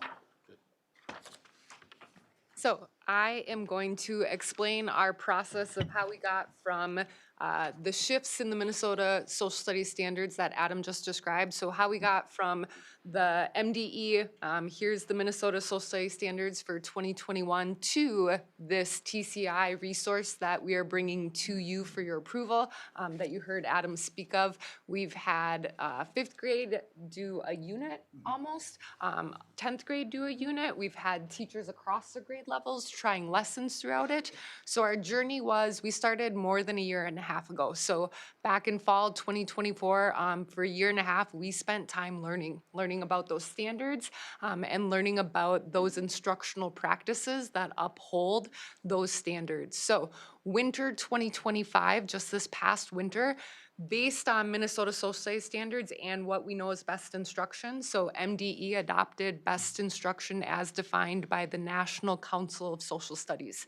So it's the C3 inquiry framework, and the idea of, like you heard Adam describe, it's about inquiry. It's about students engaging in the questions, the documents, the perspectives, so that they can become citizens who can be community members right beside us. So winter, what we did is we were able to say, here's what we recommend. We brought that to the district advisory committee to say, we recommend these learning experiences. This is what Adam described. This is what this would look like. Then what we did is we used that to vet the list from Ed Reports, all the different social studies curricular resources. With that list, we narrowed it down to 3 and actually got 3 different resources in hand, held that up closely to our instructional framework and to the Minnesota standards. From there, being able to see that TCI clearly was what upheld the instructional framework and just rich in content that we want to engage our students with. Our teachers now are trying units. We've been talking to other districts, and we're building for implementation with the hope of, from your approval, we would be able to implement next fall. So TCI, Teacher Curriculum Institute. There we go. So this is what it would look like. That 5th grade Early American Studies, like you've heard Adam speak to, 7th grade US Studies, and 8th grade Global Studies. For 6th grade, we would continue with Minnesota Studies, Northern Lights. What you'll notice across the top 4 is that shift that Adam described to interdisciplinary. It's no longer history, but it really is, for example, like he said, how do you look at geography and economy to see really how the United States came into being the country it is. 9th grade geography, we are still exploring because of the shift those standards took on, but 10th, 11th, 12th grade econ, 12th grade gov, they all would adopt the TCI resource. The exciting part about this it would truly be the first time we've had a 512 resource. So you have that vertical alignment. Yes, the standards are vertically aligned, but to have your instructional framework aligned and upheld by a resource that you've heard Adam describe engages students is really exciting for our district. So what we're looking at now is our instructional framework. This happened early this fall into the winter, and we really looked at what were the key shifts in the standards paired with some of our professional development aligned with the C3 framework. And just to clarify, the C3 framework is really about being college ready, career ready, and then of course civic ready. And so at the high school, we are able to kind of come up with what do we want our instruction to look like in our social studies classes, again, considering some of those things. And so we came up with a list, then we worked together with Forest View, and we were able to design our instructional framework. So we have connection and relevance, making sure it's meaningful for those students. Adam talked about it as the 11th graders, it's hard to with high schoolers. So making sure we're providing that relevance. Comprehensive and critical thinking. I think this is key now more than ever maybe. Can students think critically? Moving on to collaboration, working together in groups with partnerships, working with adults as well. That inquiry and investigation, so keeping kids curious, sparking their interest in different topics, and then multiple perspectives and civic engagement. So as you can see, these are a lot of skill-based things that we are teaching. We are helping students model, we are helping them learn and grow. And then on the right, you can see some of the shifts in our assessment. And so how will we measure success? How will we measure whether students have met the standards and benchmarks? And so we're really looking at assessing differently, using higher ordered thinking, of course, having a multi-format design. One of the things that I've been playing with is hexagonal thinking. So you give them these developments that have occurred. How do they make the connections? Can they show me they're connected by mapping that out almost? Using evidence of understanding. So being able to use data, being able to use primary sources, being able to analyze a map or a graph to prove their understanding, and then that interdisciplinary connection as well. So Jesse just talked about the instructional framework, and I cannot stress enough how important it was that we came to an agreement from grades 5 through 12, and everyone was working together, and everyone decided this is what we see as important in those shifts and what we want our students to know. So not only does TCI meet that instructional framework, but it's also all of the bullet points that you see up there, it went above and beyond. So it takes into account backwards design, spiraling curriculum, cooperative group work, non-linguistic and multimodal learning. So when you go into TCI, it's simply not just reading a textbook. From the resources that you see up there, you're gonna see that there's graphs, there's maps, there are political cartoons, there's more, it's going beyond just that reading.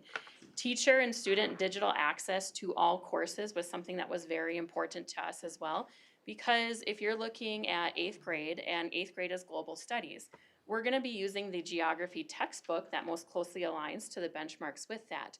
However, there still are some gaps within it. TCI then allows us, because with approval, we'd be purchasing it, we can then dip into the civics textbook, we can dip into the economics textbook. And so we're not locked in just to that one textbook for 8th grade. So that was something that was very appealing to what we needed as a group. It has multiple levels of text along with translation options. So if you have a learner that needs a lower Lexile score or percentile, you're able to put that in there and you can meet the needs of that learner.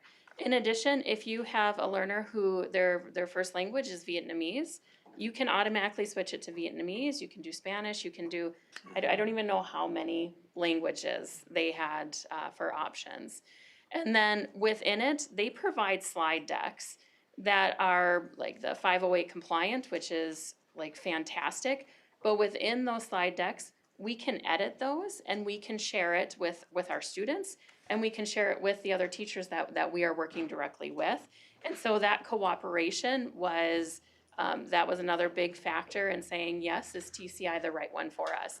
It has middle school interactive student notebooks, which I believe a couple of you may have the options up there of seeing, as well as different teacher lesson options.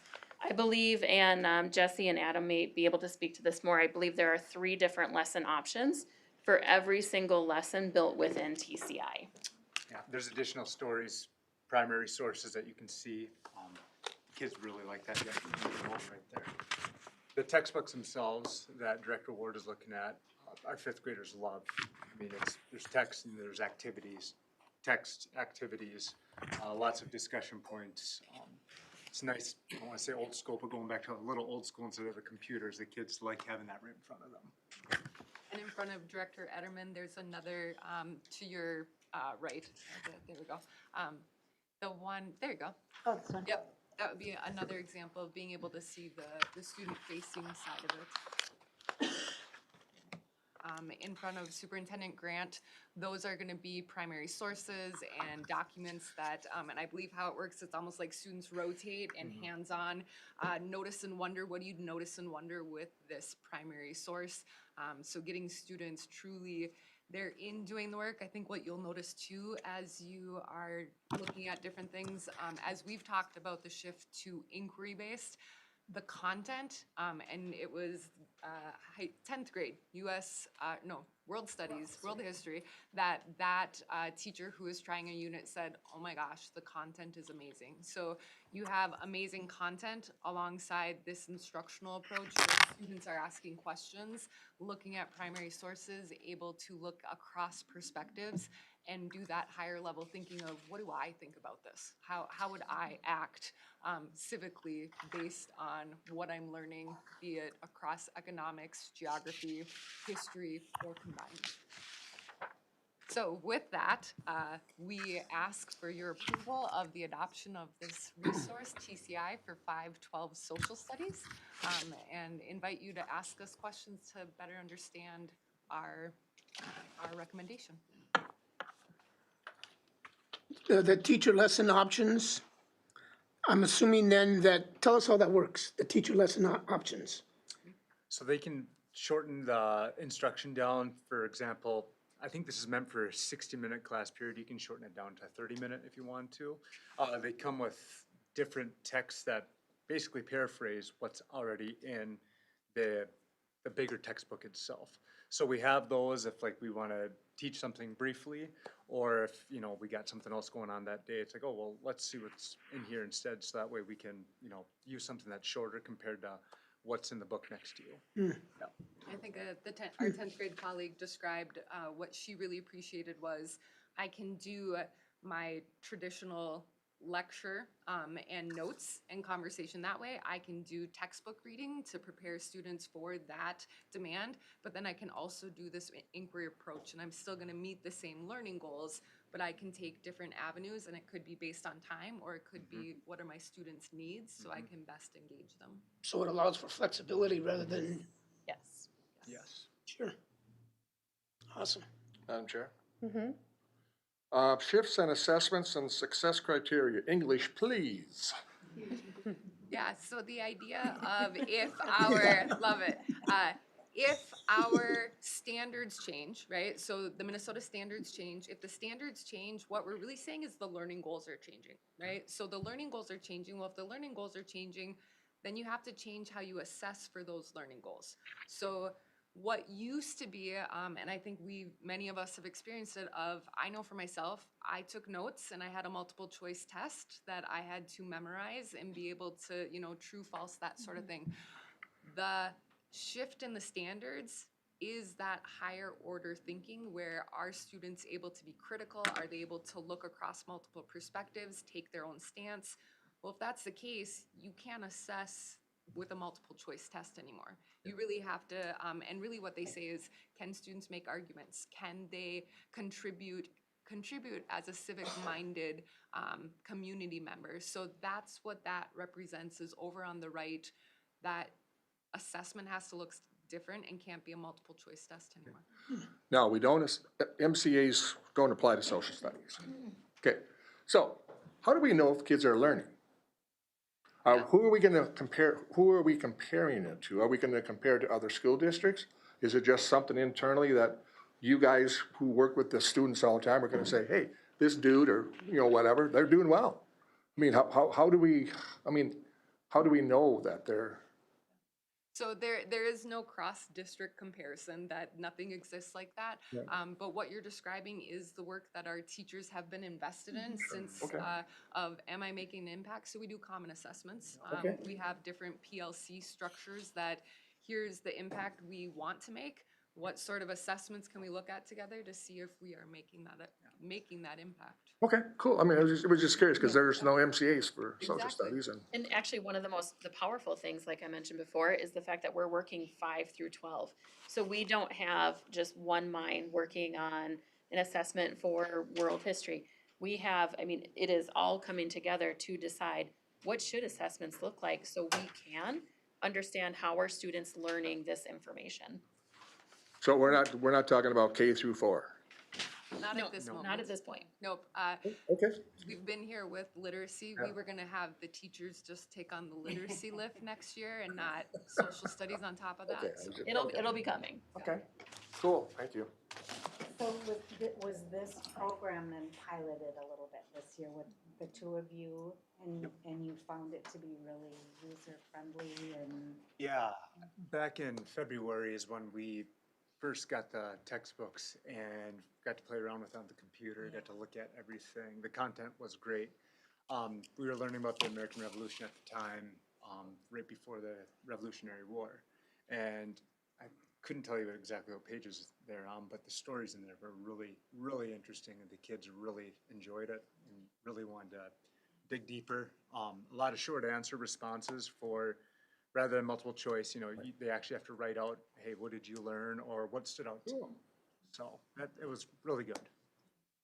And maybe an example is, so for 5th grade, we know we have a section of 5th grade up at Nisswa. So we pulled 5, 12 teachers together, but that Nisswa teacher, if she were pulled out for every content area, you know, so, but then we looped her in, and I mean, for her to be able to take it on when she couldn't be part of the entire journey, I met with her for less than one prep period, and she was raving about it within a few weeks of, yeah, this is teacher friendly, but more so student engaging. It's so fun to see, you know, relevant curriculum that teachers are excited about. And this really And adds- kids. And, well, then, and kids, yeah, yeah.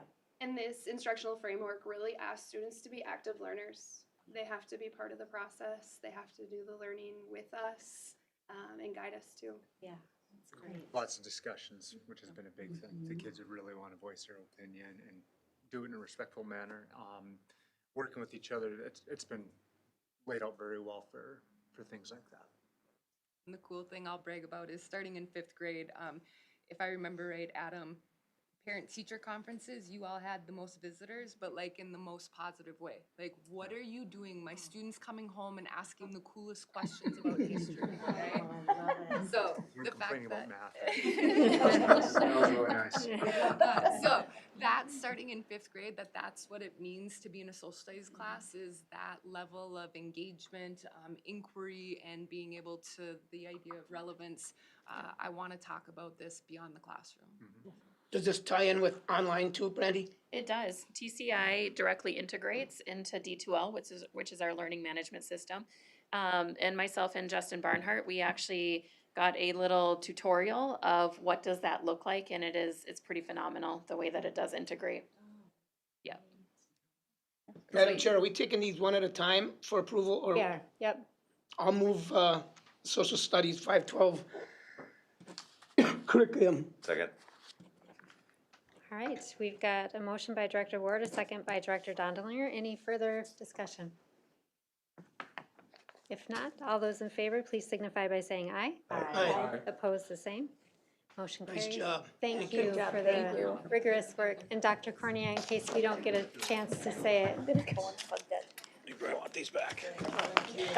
Dr. Cornea, in case we don't get a chance to say it, thank you Give it for Bob. your investment. She's not going anywhere, yeah. Okay, so we will get to see you again. Okay, thank you. Yes. All right, up next, we've got our 512 health curriculum presentation by Sandy Tauges and. And just me. Just. Just me tonight. Jolene Welcome. was there during DAC, but. Okay, perfect, thank you. See, is that high school, middle school? Yeah. More That's a books. high school, that's a middle school. Oh, look at that. What's in here?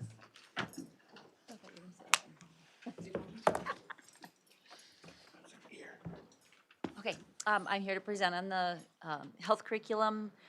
And Christina handed out a couple books there. One's, there's two that are middle school. I think she did middle school and high school on each side for you to take a look at. The shifts in the Minnesota health standards, this is the first time that the state of Minnesota is adopting health standards. We've always followed the national health standards. So they are in the process of adopting their own with the following strands that are part of the standards. With the food, nutrition, mental, emotional health is a big one. They're listed there, but there are 8 standards. And they have developed the standards with the benchmarks by grade level for K through 5.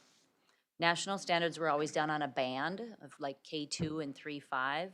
So somewhere in there, something had to be taught K2 or 3-5, and who knows who was teaching what. Where the recommendation at the Minnesota state level was to have specific kindergarten standards, specific first grade for the, anyway, K through 5. So each one of those grade levels will have their own standards. In the 6, 8, and the other reason for that was families moving from district to district.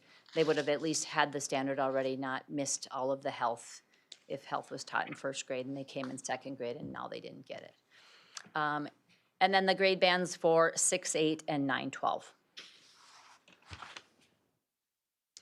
Those 8 standards, standard 1 is all about content, and standards 2 through 8 are all about skill development. Okay. In the spring of 2024 and then last fall, we did a look through a lot of different resources and came to the recommendation to pilot 2 of them. Last fall and winter, we started to pilot 2 of them. They met the Minnesota health standards. They met the other health statutes that are out there, the CPR, the mental emotional health, the violence prevention, those statutes that are there. So both of them met that, and the team has really liked the resources. Some of the big things that really stood out from both of them was student reflections and the work they're doing. So it was more critically thinking, like Melissa was saying. It's not the memorization, so you can take a multiple choice test. It's more about the whole process, learning the skills that are necessary in health, and then reflecting on their learning. More about their process of learning than me pushing like information into them and trying to get them to learn something by lecturing to them. It was more about projects and pulling the information out of them and then them reflecting on their work. So they've tried different units. They've been piloting the 2 different programs this year. And so statewide implementation would be, we'd like to implement in 26, 27. So we are recommending that to adopt the Goodhart Wilcox textbooks and online platform for our teachers. And this would be for grades 5 through 12. Okay. The nice thing about that is to, like social study was saying, it's the same curriculum, 5 through 12. We don't have different textbook at one level, company, and another publisher at another level. It's all from the same company, and it has a progression through it. We would like print textbooks in the classrooms for the students to be able to have. We like the books. The color, the short reads makes it easier for kids to comprehend. Reduce fatigue on the kids, just the infographics, all of that kind of stood out. One of the main things that the teachers, or some of the main things they liked, the translation. Social studies talked about that. that if you have a Vietnamese student, you can go ahead and select it in Vietnamese, and then it comes up that way for them. So that was a standout for the teachers with this Goodhart Wilcox. Then they have the slide decks also, where we can edit the slides and meet the needs of our learners here. So a lot of skills-based options, which is most of the standards in health, all 2 through 8 are all skills-based, so there was a lot of skills-based options within the texts between units. So. Thank you. Any questions? Yeah, any questions from you guys? Is this textbook based or is this Chromebook? It would be both. We want textbooks in the classroom, but we'll also have a digital platform. So when you purchase a book, you get both at the same time. So there would be some use of it, but there would be textbooks in the classroom. But if a student needed to read out, we wouldn't have to worry about checking a book out. They have access to it at home too, through their Clever. So Sandy, this might be a dumb question, Oh, but that's good. how do teachers know what units they will teach? Is that all broken down ahead of time? Yeah, well, we've been building a pacing guide with the units and all of that. So, and that was one thing that this curriculum had: a 9-week plan, it had a 12-week plan, it has an 18-week plan. So there was a nice progression for us already. And it does meet the Minnesota standards and those statutes, so that we're making sure we meet all of those things. So we're kind of starting with that as our framework and building from there. So the books will just be in the classroom, Correct, so they don't get their own book. It's just correct. We just want to set for each classroom. So that they have that in their hands, the textbook, but then if they're absent or if they want to do more outside, they can log into that reading through Clever. We can access it through Clever, so. And it downloads with our classroom platform that we use. So, yeah. Well, I make a motion, we approve the health curriculum, I'll 512. I will second that. All right, we've got a motion by Director Brecken and a second by Director Heidman. Any further discussion? If not, all those in favor signify by saying aye. Aye. Aye. Opposed, the same. Motion carries. Thank you. Thank you. Thanks, Sandy. Thank you. Thank you, Sandy. Up next, we have the Arts CIPP and curriculum presentation by Christina Lundgren and Mr. Jensen.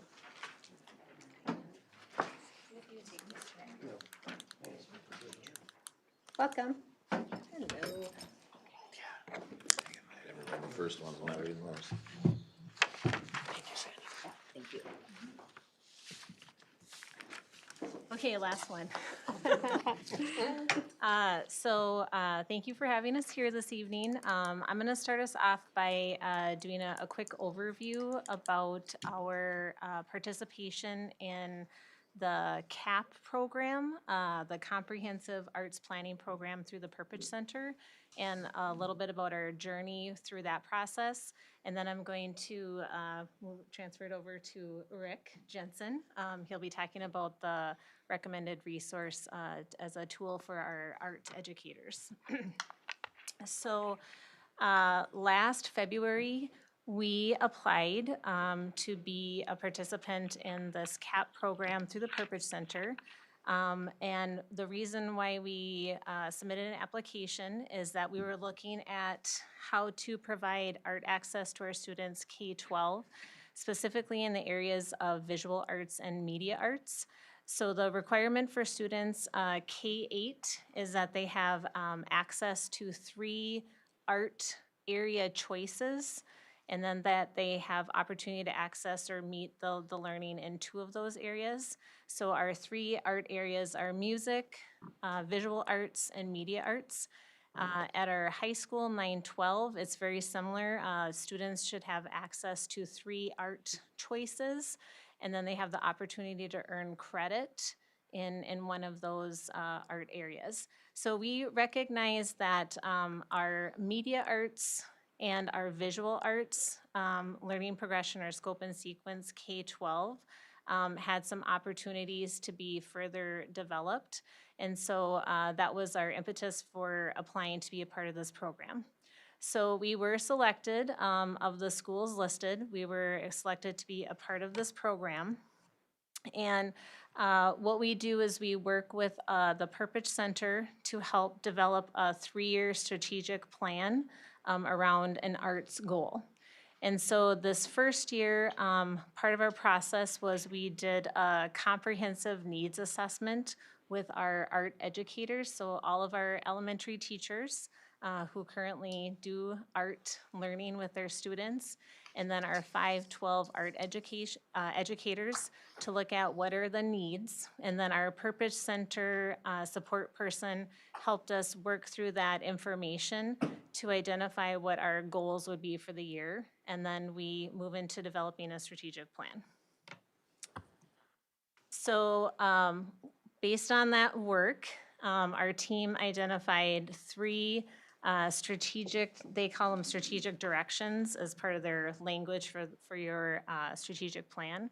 So we have 3 strategic directions that were identified. One was, again, just looking at that K-12 scope and sequence or learning progression for our students, and that the teachers have the tools and the resources that they need to implement that learning for students.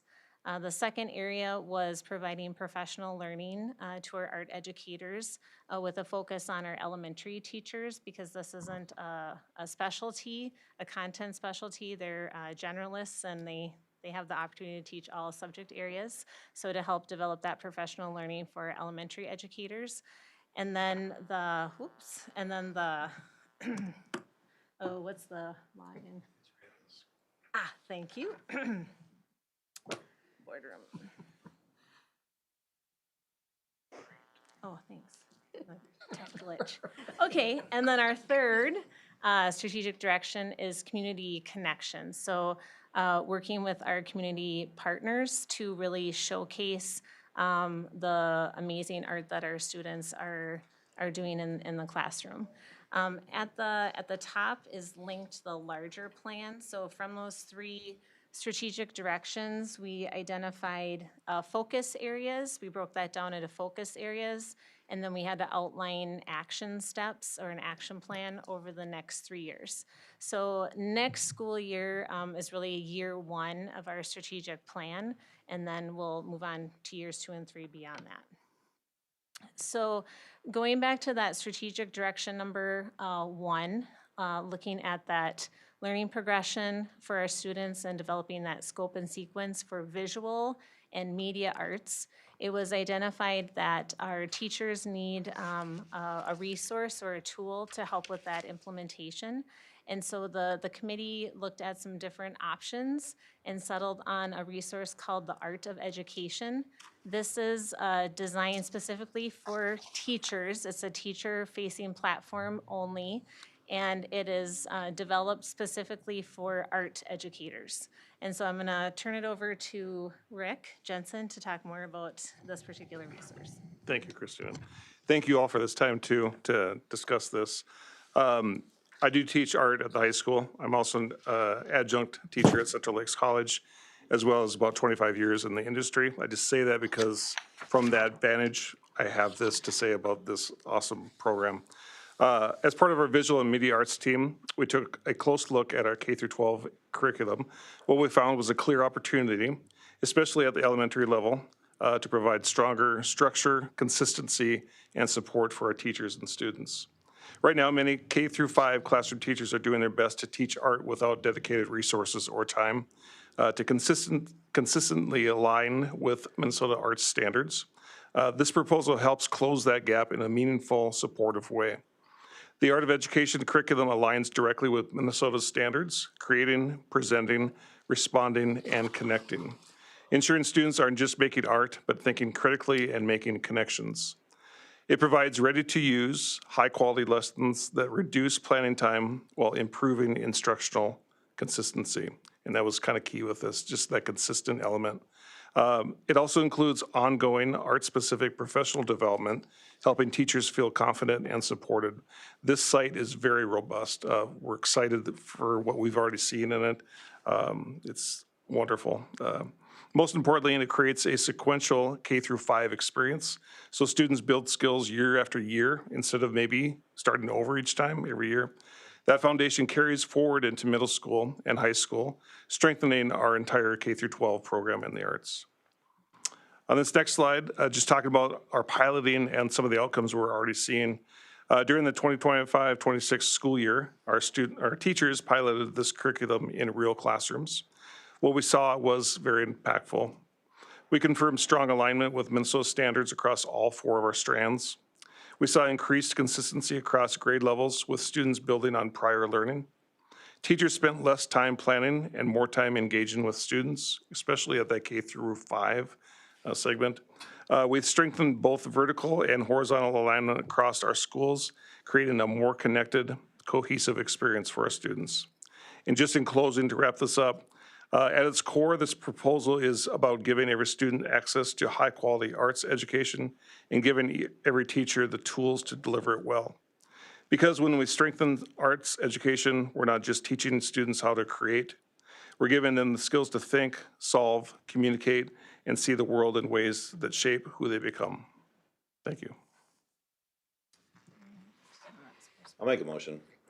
I'll second. All right, we've got a motion by Director Donalinger and a second by Director Brecken. Any discussion? This is fabulous, you guys. I was hoping for some questions, but I think Randy and I both had the opportunity. Were you there the night that the art? You know, that might have been the only DAC meeting I haven't made in Okay, 3 years, it 4 was years. phenomenal to see all these Yeah. various art teachers and at the different levels talk about their experience with piloting that program. if I could just add, at the high school, middle school level, what it's doing for those teachers is adding to an already strong program. And our teachers at those levels were seeing these great lessons that they could build into what they're already injecting. It was wonderful. Yeah. Yeah, the enthusiasm of those teachers, it was really fun to see that. And I love the consistent build over Yeah. time. Right. It's like learning a language. Yeah. Start from K all the way through when you're a senior, yeah. It's great. So you feel like it's gonna build up to, say, the college where you teach at too, right? Exactly that. We can see that continuum into even our college level, yeah. Yes. I know the art classes I saw at Forest View, the kids are really engaged too. Mm-hmm. I think so. I mean, they just buzzing around, having, doing their stuff, but if they're engaged, and that's kind I of. can add, it does keep a student in the building. Oh, I believe. Hands-on activity, creating something with their hands. It's wonderful to see. Wonderful. Thank you both. All right, we've got a motion on the table. All those in favor, please signify by saying aye. Aye. Opposed, the same. Motion carries. Thank you both. Thank you very much. Thank you. Up next, we have Superintendent-elect. Is that what the title would be? Mr. Rankin, thanks for joining us to talk about authorizing administration to begin the planning and community engagement process for an operating levy referendum for the November 3rd, 2026 election, and to return to the board with a recommended levy question for final approval. So thank you for joining us. This is something that we learned about last week in our work session, and so this is a review of what we got to see and got a preview of. So just bringing that back for review and action. Thank you, Madam Chair, members of the board, community. Just want to walk through this if I can. I provide a copy just of an executive summary, and I just want to start by saying, this project, True North, this is all draft, but as I come in, I just want to make sure it's really clear that, as Peter, I looked at calendars today, Peter's probably looked at his calendar, and my daughter tells me, who's an 8th grader, she's got it down to 13 days. And so, we have purchased a house south in Nisswa. My 3 kids will be enrolling in Brainerd Public Schools here in the next 2 weeks. And we're making the full transition. And Peter and I will shake hands. He's down to one more board meeting. This is the longest board meeting I've been in like 9 years. So to be honest with you, but I'd also just share with you, I've been at my current district 9 years. You've had 3 superintendents in that time period. I saw our contracts in 3 meetings. Every contract's been settled in my district, and I'm turning over a 12.5% fund balance to my replacement. And so I'm just saying where we're at and where we need to go is kind of what Project True North is truly a draft, but it's just taking your strategic roadmap that you invested a lot of time in your community and people in 2023 and putting this into action. So as Peter passes the torch off to myself, I want to make sure we're providing the best opportunity for kids. So really what this is I took your 26 pages of the strategic roadmap and boiled it down to really 4 major components. And, I'd say 1, 2, and 4 all depend on 3. And so you really ought to make sure we're physically stable. I think everything you're hearing tonight is, unfortunately over that time with 3 superintendents, declining enrollment, every school district, if you go on MSBA news clippings, which I'm sure some of you do, there's article upon article. We're not in a foreign place compared to a lot of school districts. Just be thankful we're not in one metro school district where they had a $25 million accounting error. That would be an issue. What we're facing is we got to get out of the business of the board right now being month to month and quarter to quarter and semester to semester and year to year to getting a 3-year outlook. And so as we look at this, first of all, student achievement, kind of what got you into this is, you've cut. And so to cut, and that's what we're going to have to keep doing. And I've talked to Peter. Peter and the whole admin team knows that we're going to have to continue to make cuts. And that's just because we're going to have less students. That just makes sense, right? But as you want to have higher achievement, and I'm proud from my current district, we're the Triple Crown in math, reading, and science. We did that by having very stable finances, stable staff, and investing in curriculum, and then making sure we could do these things. Staff and student safety is the #1 thing we do here. I always highlight that when it's 4:45 in the morning and my kids are already lobbying to have a snow day. And we have flex learning days, so we take advantage of e-learning. We don't call it e-learning, we call it flex learning because that's the world we're in. The wind blows a little more down in southwest or west central Minnesota. And then 4, our staff and student well-being. Right now we need to reinvest. We got a team behind my back that doesn't feel like they're real valued right now. We got to make sure they're being, taken care of along with all of our students. And all of that underpins physical stability. So the next slide honestly just talks about, when we talk about strategic stability, is right-size operations. You've been doing that. You've been aligning footprint, staffing, programs, and enrollment reality. And what's going to happen in your next board meeting, by statute, you're going to pass a budget for next year that I'm going to inherit. Peter's going to build it, and I'm the one that's going to inherit it. And so the reason I'm in here tonight is, hey, as we stabilize revenue, we pay very attention. I was on a webinar today with MRA just talking about seasonal rec is advanced. That's a huge deal in the Brainerd Lakes area. Because if you do go out for a levy at some point, the tax impact has crossed all taxes. Then optimize efficiency. DJ, you've mentioned this many times in our conversations that we need to make sure we're being efficient. The things we're doing. That's why you're a very successful businessman. And then ultimately, we need to just restore confidence across our entire community. I think that you need to understand, for all of you on the board, including Peter, you inherit a set of problems. And the #1 job or responsibility of a board member is making sure you prevent problems from future boards. So that's the work we're talking about tonight. And at the bottom of this, you have to understand, cuts alone won't solve this. A levy alone won't solve this. Efficiencies won't solve this. There's 2 pathways before the board that I think are going to happen. And it emphasizes the same integrated framework. And those 2 pathways, just on the physical stability, is based on this. You're going to lose some students, 192 conservatively, over the next 3 years. You're going to have about 10% cost increase with special education. That leads to a $16 million structural issue that we're going to have to tackle over the next 3 years. And then, we just need to make sure that by the end of FY30, we've secured at least a 10% fund balance to reach your board goals. And so these projections drive the timing of tonight's conversation. That's the only reason I'm here. Because, when you go to the next slide, there's 2 ways to look at this. First, building consolidation to create efficiency.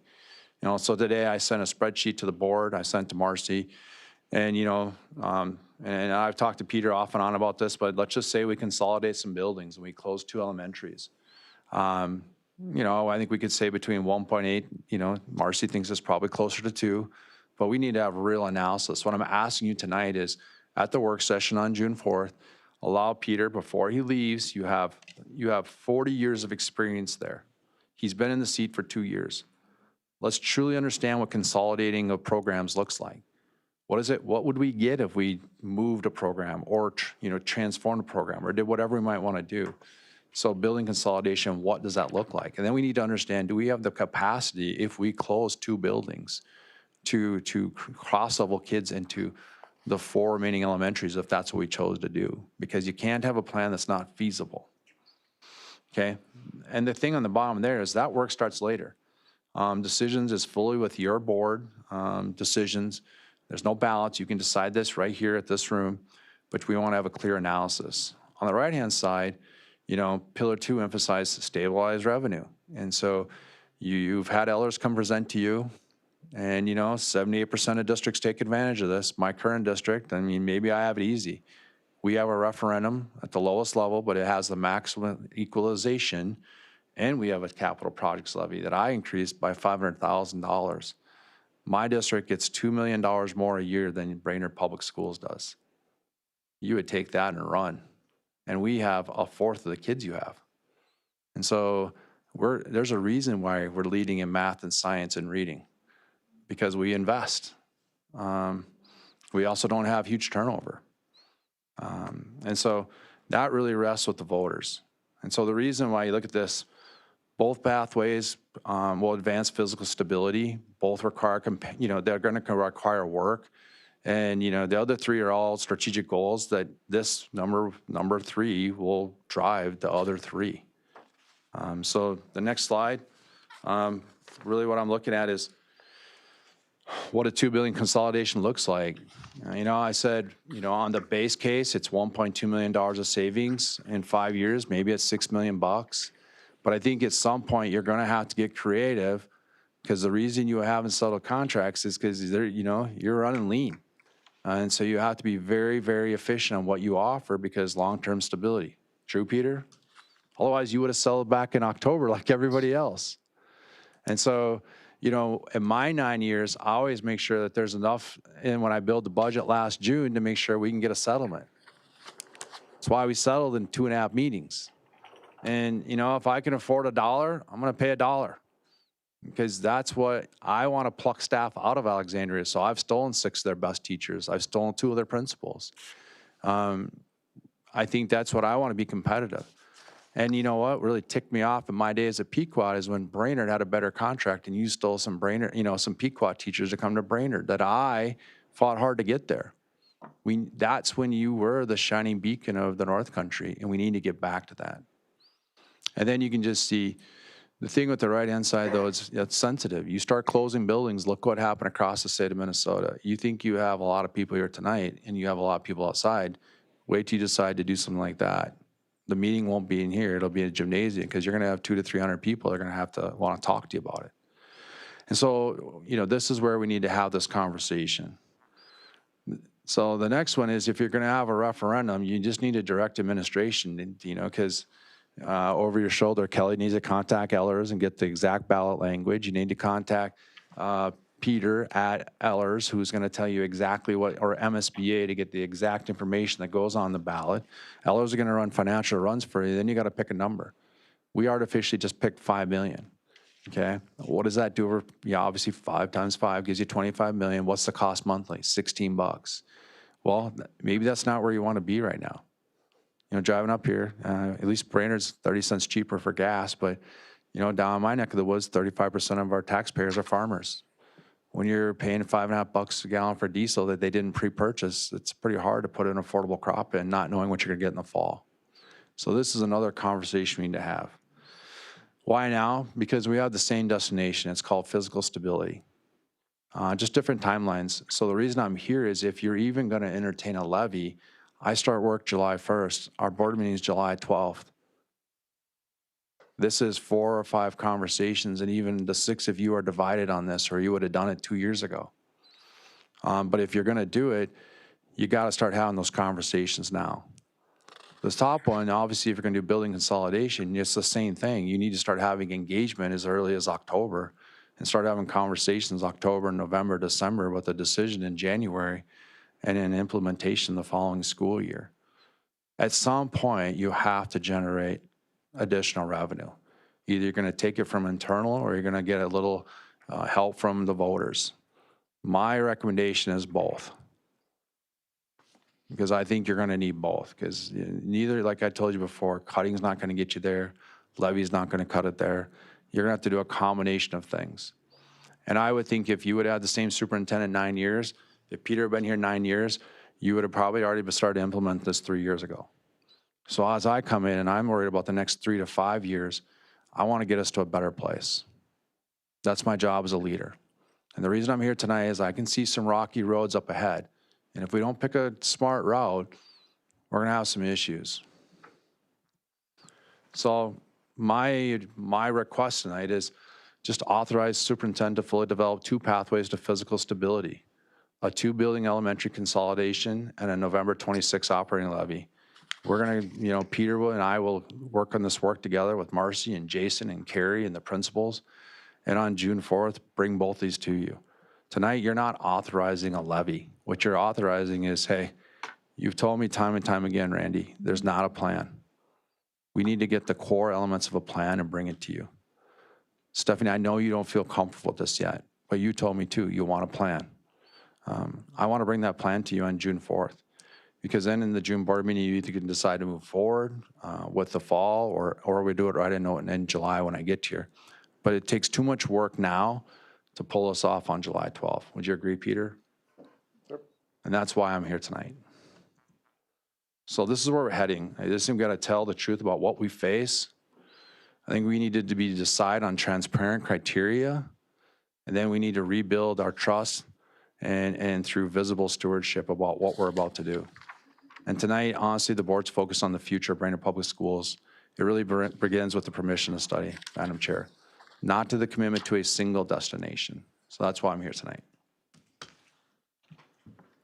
Thank you, Mr. Rankin.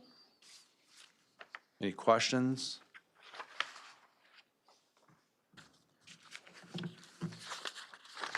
I'll entertain a motion. I would like to make a motion that we authorize administration to begin the planning for this, for an operating levy referendum, and to return with another recommended plan or an additional plan to look at fiscal stability.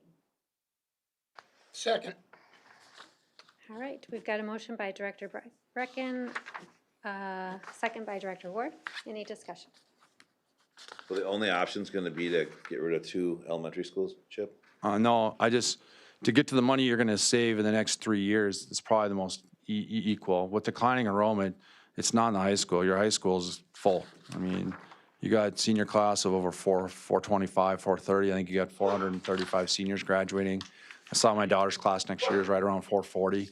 You're talking about 338 kindergartners. So when we did some analysis, you realistically, you'd set some gaps on it. I sent you a spreadsheet, hey, this is all provisional, so do not, just say we set kindergarten at 21 max, and you said, say 2nd through 4th grade, a max of 26. It is a reduction of 11 FTEs. That's just, sharing. And then building costs, Marcy just shared with me, is $650 per building. So right there, that's $1.3 million you saved. And so, between those two, you're probably staring around $2 million. Marcy, am I off by much? She's shaking her head no. And so, that creates $2 million in real revenue. So really, when you're short right now, just balancing the books long-term, we need to stay at that 10%. So you're at 14 now, and it's not like we have to do this tonight, tomorrow, but as you start building budgets for this next year, a year from now, we're gonna have to take some steps because you're just gonna eat fund balance. True, Peter? And so we can do that for another year or two to get efficiencies. But I think at some point, if you want to get to a better place and you want all the parts of that strategic roadmap, you're going to need both at some point. Now, you could let's face it, we need to have the reality is that even if you have a levy this fall, schools don't do well on general elections. And it definitely doesn't help when inflationary costs are, 3.3% I heard tonight. Fuel's that high, but, I just saw your new bus contract. We have it's worse in my district. We pay a surcharge on diesel. It's over $1.65. When's the last time you got diesel for $1.65? And you pay anything over, was it, Marcy, $3, you pay 100% of it. And so it's going to be tough to pass. And so no matter what, we're going to have to, both plans have to be brought forth to the board. Madam Chair, Yes. board members, I'm going to speak. At our board work session that we just went through, retreat, whatever you want to call it, I don't care what we call it. And we've heard both Peter and Chip both talk to us about future plans and future district and what the district looks like. And we heard a lot about that tonight too from a lot of folks, staff. But at our last work session, as it was presented to us, this plan, at least 5 of us said, this is a good, solid plan. Matter of fact, it was reported in the dispatch that this is a good, solid plan. It's more than just looking at a levy. It's looking at efficiencies, it's looking at cuts, it's looking at, all possibilities to come up with moving our district forward, period. The other thing I want to say is a referendum is nothing more than an election. An election, to win an election, usually people are out campaigning at least 2 years in advance. We're pretty short on time here. We got to make some tough decisions. Obviously, even no matter what we decide here tonight, we've got to make some tough decisions over the next couple of years. I think it's really important to point out, though, tonight, all you're doing is allowing me and Peter and your administrative team to bring 2 detailed plans together. 1, what would a levy look like? 2, what would consolidation look like? And DJ, kind of what I kind of hear between the lines, what else could we do? And that's like, listen, when we have a work session next time, we're not going to do a lot of how are you? Honestly, if number 3 is fiscal stability, what are the options on the table? What would Peter be doing the next 3 years if he was staying on? What would you do as board members? And then like I said, I think the engagement is the same. Just like you said, having an election, I just came off one last year. Drank more coffee last year than I've ever drank in my life. Okay? Went to a lot of different meetings.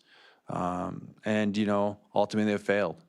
That doesn't mean we didn't work hard. But then, you come up with alternative plans. And what I would want is just the motion to say, let's spend the next 3.5 weeks, come back on June 4th with real hard numbers. I think you tried having that conversation about the co-op and it got stalled out because the numbers moved around. What I want is Marcy just say, hey, if we're going to do this consolidation, maybe we're going to change the ALP. Maybe we're going to do something, but what is our 3-year fiscal stability plan? Then bring that back to the board. You don't have to vote on anything tonight that's going to make a levy 100%. But if you close the books on it tonight, then guess what? The levy's off the table. Then it's going to be strictly cuts. No, that's what I wanted to get to when I was talking is. I just want to make sure you clarify on what you're talking Right. about tonight. But it's time. Yes. It's time to decide. It's time to either move forward or backward. And I just want to state that. If we're going to move forward, we got to go. We got to go, board members. And so I'm hoping that, we authorize a plan for our administration to come back to us with a specific kind of plan. And that's all we're doing. But it's time to do that. It's really time to do that. And I think you heard a number of people tonight say that same thing, so. Madam Chair? Yep. Chip, you keep referring to a 3-year plan. I'm looking here and it's all 5-year. Am I missing something or? Well, I have a 5-year plan laid Okay, out, but I'm just talking right now, getting to fiscal year 30. And so between now and 30, we know exactly, based on what, you got a demographer report. DJ, you told me many times if we can find efficiencies and make some corrections, you're all on board. And so I'm not asking, hey, let's just go get more money. We're going to have to do both. And so, what's available. And I would just say, just like before I leave Minnewaska, I'm doing this with my replacement. How would I help my replacement Scott out? You know, so, And I, oh, go ahead. yeah. Go ahead. Go ahead. You've been snooping around and meeting with people, and, you know, I've talked to you quite a bit. So, do you have any ideas why we're losing all these kids? Because I did the math today, we're down 119 for the year. Our grand total now is up to 1159. They're outsourced that live here, they didn't die. So where are they going? Do you have any ideas on how you could slow that down? Anything Yeah, that I can think, make people I feel would a tell you little first, better? There's the a good lot thing of money. about being your competitor to the north in Pequot, and I welcomed 64 new, Pequot Lakes Patriots my last year as the principal there. I can tell you, because I just worked with a realtor, and he's probably mad at me because I didn't buy a house with him, but he moved from the Brainerd Public Schools, open enroll his kids to Pequot, and this is exact words. He's like, yeah, we went there for sports, but the academics of Brainerd don't hail any in comparison to Pequot. I'm sorry from Pequot students, for they're watching this. Those are his exact words, not my words. People migrate for sports. And the thing is I'm honestly migrating to Brainerd High School because of your academics. You every year have merit scholars. Your average ACT, because my daughter just took it, she got a 31 and you were right around 29. You don't tell that story well enough. My son just graduated on Saturday at magna cum laude in pharmacy from South Dakota State. Those are the graduates you're making. Yeah, sports, they might win off and on depending on what you got going. And that's great. And there's great people up there. But let me tell you why it works in Pequot. Because they're going to do the exact same thing you are. They're going to set a budget. So Marcy, what's our number? 5,400? What's our number for next year? 5,400. October 1st, we're hopefully going to count 5,450, right, Peter? Right? At least.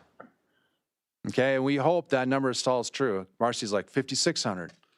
This is what Pequot does, 2,000. Guess what shows up October 1st? 2,200. 200 more kids than they ever anticipated, but they built their budget on 2,000. Now they've got $2 million sitting there they'd never allocated out. So then guess what?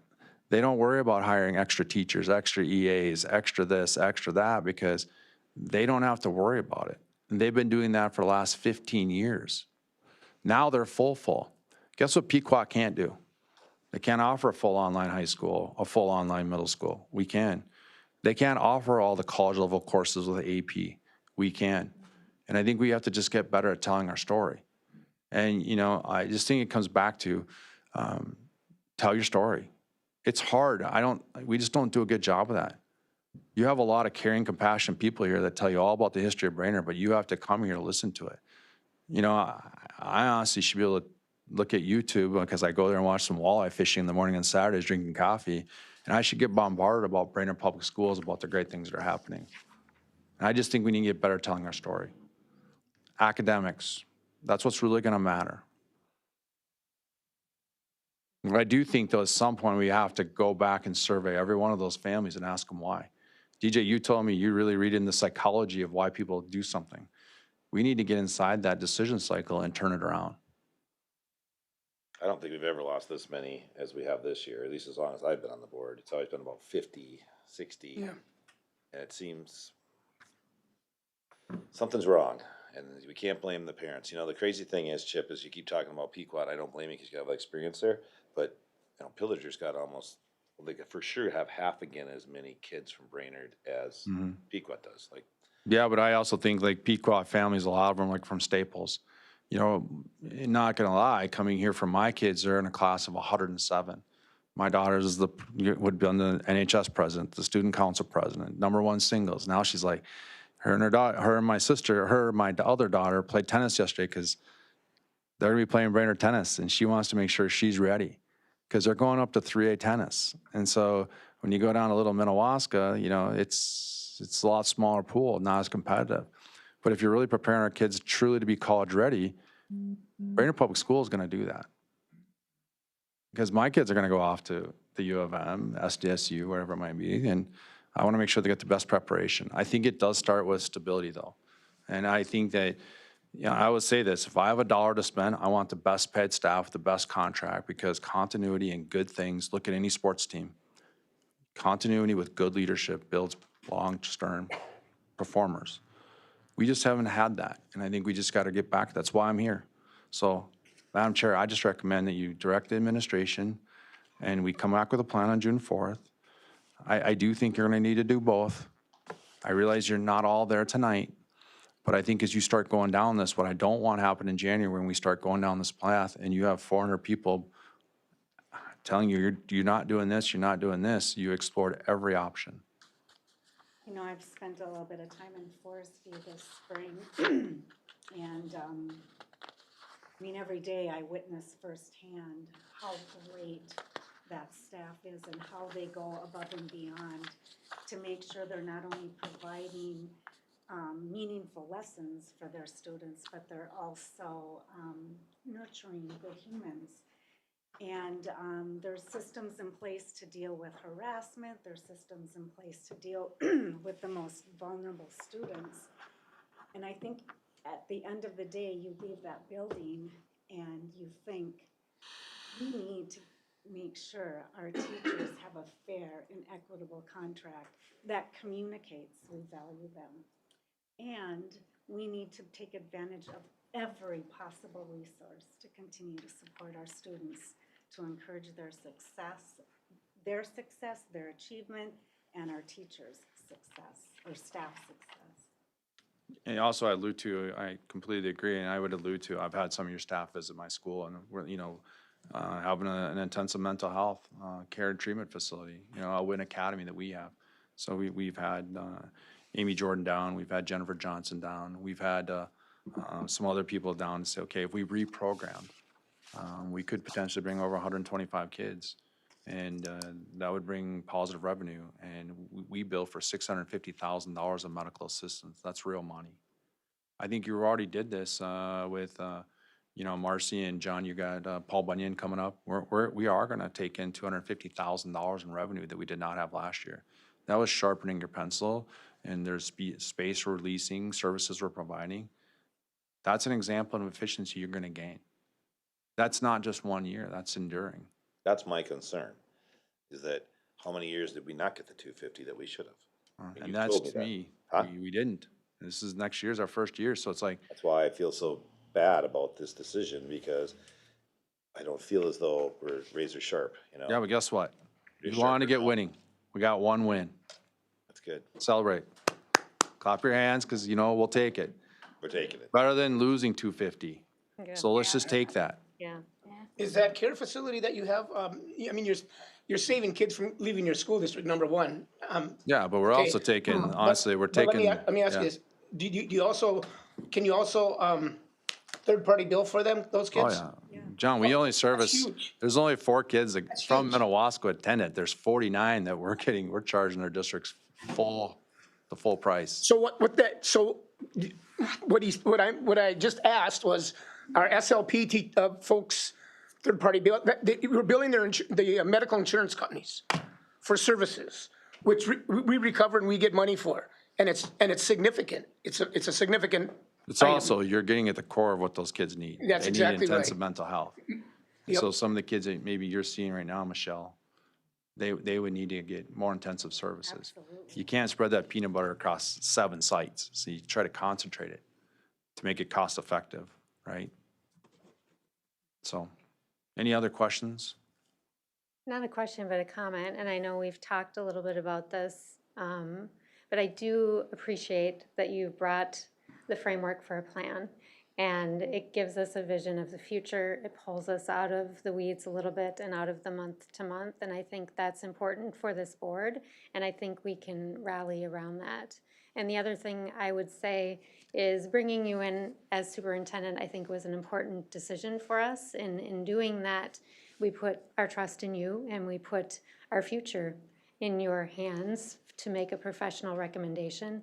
And I think what you've brought to us has exceeded my expectation on that. And I'm anxious to support it, because supporting this plan means supporting your success, and your success is our success as a district. Well, I appreciate it, and I just remember the smartest person in the room is the room. So you, them, us, honestly, if we want to get this back to where it was when you were going to school here, it's going to take all of us. We'll get this contract settled and just say in 3 years, I want to be celebrating. I don't want to wait 3 years, but I do think that we're not going to let Peter escape with years of experience. And I just think the next 3 weeks, let's put a little more meat on the bones here, bring it back to the work session, and let's bring this forward. And then you guys can make a decision at that point, what you want to do. But let's get real hard numbers. And so if you have ideas, even if you're behind me, if I have ideas for savings, let's talk about them. And let's get them on the table, let's get some real numbers. Because my goal is in 3 years, we're not talking about this anymore. Right, we're talking about how we're going to, I'm gonna use DJ's winning. I like winning. Winning's a good thing. I do too. All right, we've got a motion on the table and a second. Any further discussion? Are we gonna skip the motion? The, I made a motion. I know, but Chip's recommending that we go back and get information, that motion. No, well, all you're recommending tonight is that you're gonna direct leadership, just go put these two plans together and bring it back to the work session. Okay. So You're that's not your- voting any levy thing until June or July. You're not voting for a levy tonight. What you're voting for is two well-developed plans to talk about a levy. What would that look like? What would consolidation look like? What gets us to a long-term stability? And the only reason I'm coming tonight is if you're gonna go do a levy this fall, then you really gotta make decisions sooner than later, because you're gonna need to start going. so this is the authorization to start down that path to understand what that would look like. The authorization to investigate. And all those pieces, if we're gonna have all that other stuff that's gonna have a levy, what does that look like? And we can all put that together, because Peter, that's an expertise he has. All right, good clarifications, good questions. Any other discussion? Otherwise, we'll move to a vote. All those in favor signify by saying aye. Aye. Opposed, the same. Motion carries. Thank you. Thank you, Mr. Rankin. All right, we've got committee meeting updates. We'll start with the Long Range Planning and Facilities Committee that Director Heisman. Boy, we got a lot on here, it's, 8:32. Wild are up 1-0. No, they're not. Are they down? 1-1. Okay, Well, I haven't looked at it. just real quickly, the accomplishments, lower site for softball, new dugouts, new stadium, press box for baseball, scoreboard frequency was fixed by our IT director. That was a nice thing. And then a lot of updates, and we've talked about this recently, Riverside renovations for voluntary pre-kindergarten, bathroom renovations at Riverside and Garfield, et cetera, water replacement and boiler replacement. All of this money comes out of the long-term maintenance fund that is not coming out of the general fund. So a lot of things going on. Jeff and his staff are busy. So end of report. Thank you. All right, we'll move on to the BPSF, Brainerd Public Schools Foundation. Okay, the Brainerd Public Schools Foundation is excited to be hosting Scholarship Recognition Night on May 20th at the Gitche ZB Center for the Arts. They are gonna be rewarding nearly $250,000 this year in scholarship awards, up from last year. Up from, it says it's up 226,000 from last year. They do a really good job fundraising. Brainerd Public School Foundation is collecting gently used warrior-themed gear at each district building through May 15th, and at Washington Educational Building through June 30th. They will be holding a Warrior Worn sale in late August or September. And if you do donate it, we ask that no names are on it, just a general warrior gear. And that is it. Thank you. All right, Safe and Welcoming Schools Committee.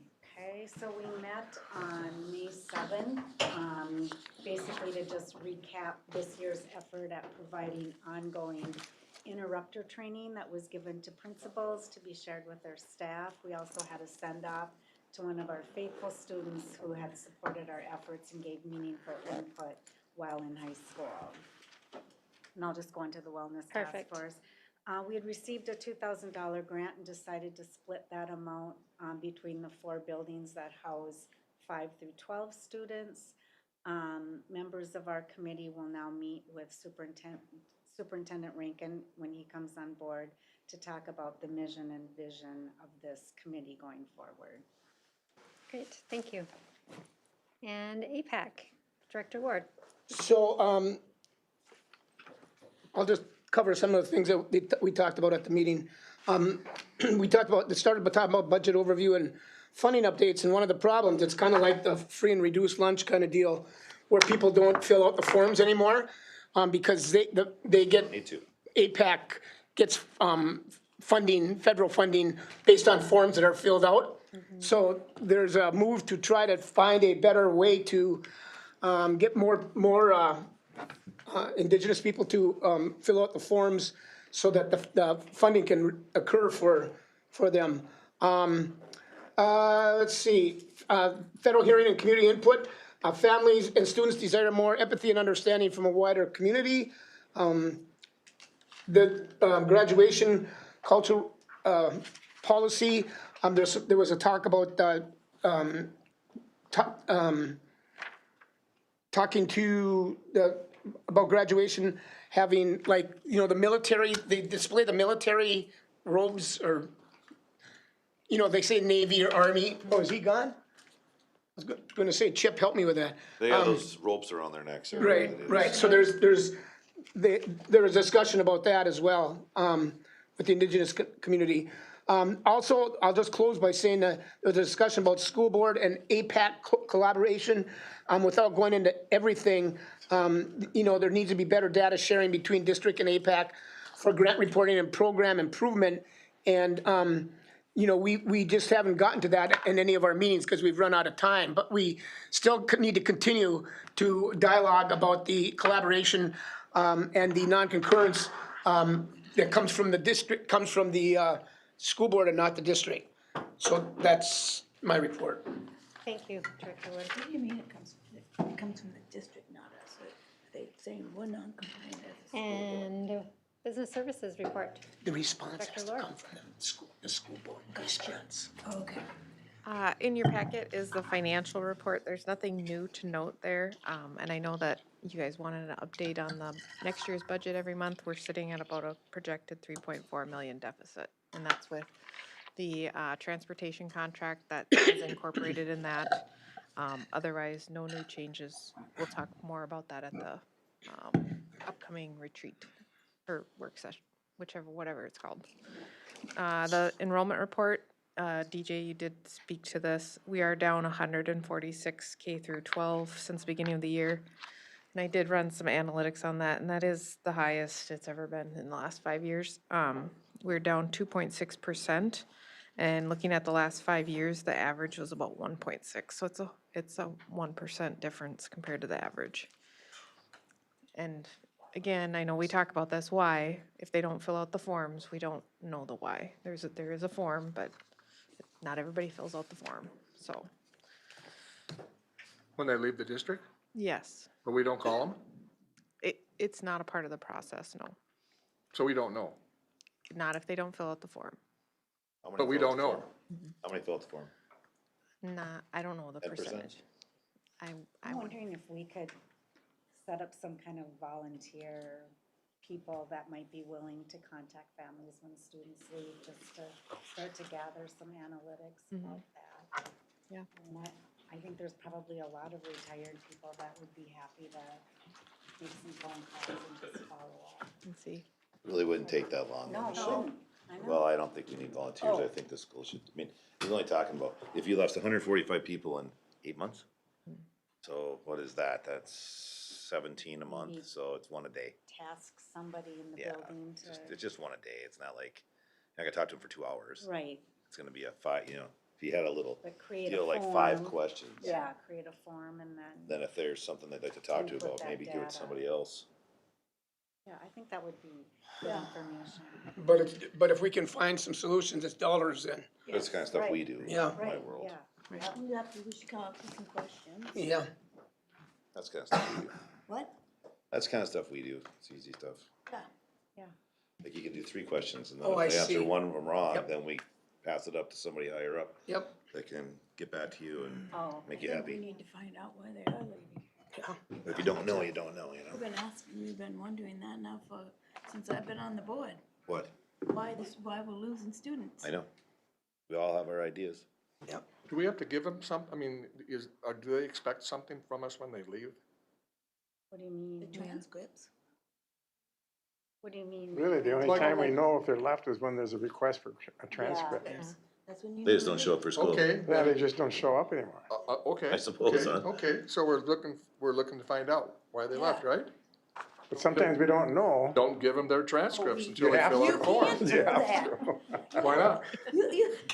It's state law. You can't. State law? Oh, I didn't know that. I didn't know that. I mean, I'm just, we're trying to find out, that's Be all. like you not wanting to pay your state tax and they come and knock on your door. They ain't gonna knock on my door, they're gonna handcuff me and put me in jail. Didn't, when your kids applied to college, they had to get their transcripts, so you have to get. They didn't leave school. Well, I think I told your colleagues here that I talked to a nurse recently on one of my special visits, who's 2 daughters, she got 3 children. 2 of the children that graduated from Brainerd High School. You probably remember this. The 3rd one needed a little bit more support and smaller class sizes, so she went to Pillager. Right. So she went to Pillager. So, I mean, there's one example of Okay, and why. that's a good example, Yeah. so now we know. Yep, But that's only 1 out of 117. yep, exactly. Thank you, Marcy. Madam Chair, before Marcy leaves, I got a question for Marcy.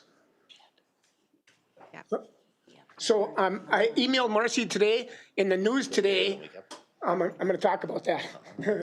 In the news today, the Minneapolis School District found a way to, I don't know how to word this, Marcy, so you can help me, found a way to recover $10.8 million. That's because they were not doing the state's criteria of tracking special education students. It's because they screwed up. Once they figured out, they had a third party come in to help them figure out why they were losing so much money. They were not doing the paperwork correctly. Oh my So now God. they're gonna catch up. That's how that worked. Well, how are they gonna, They're gonna start doing the paperwork next year and they'll collect 10.2 or whatever it was. so they're not actually recovering $10.8 million of some, they call it surprise money. Right, it'll be for next year. Oh, But there's still 25 million. okay, that helps me. That's what you call I a told Marcy, please find out how to get that surprise money over here. That's what you call a clerical error. And I responded with, what are you asking? Because I don't think we're doing that.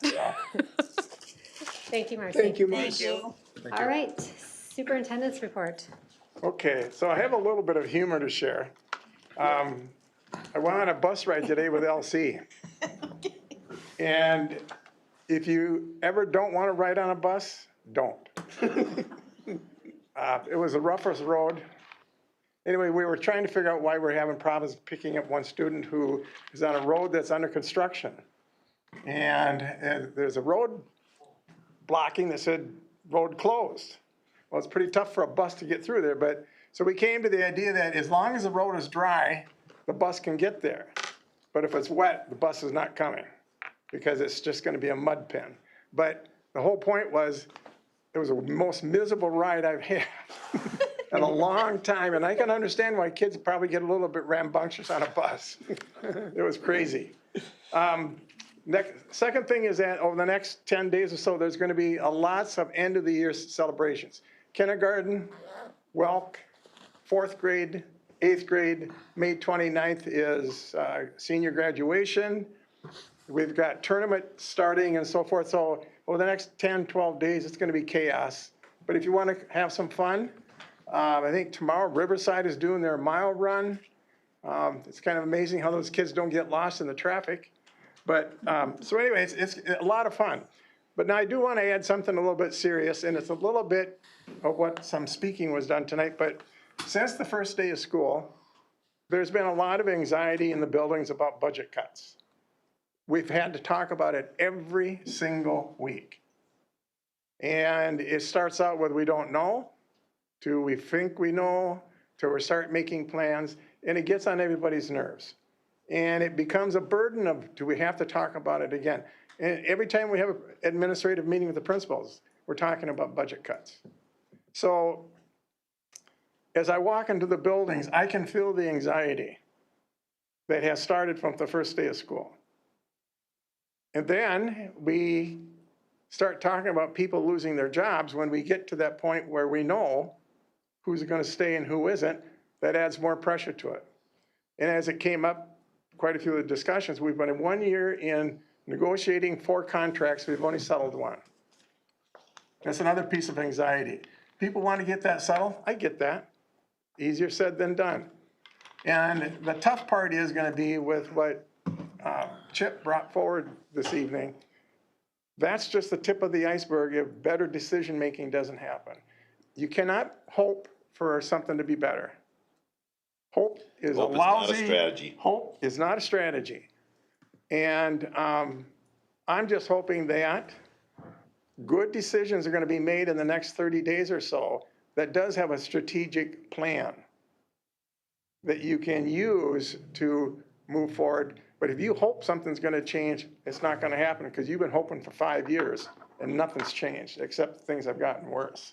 So as we work on this over the next 30 days, it is going to be strategically planned. Doesn't mean you're going to agree with it though. But it's not going to be grabbing, blue ones out of the sky and hoping they stay afloat. But I can feel the anxiety in the buildings. I can feel it in Westby. I can feel it when principals talk to me. I can feel it when I see teachers in the hallway. And it's burdensome.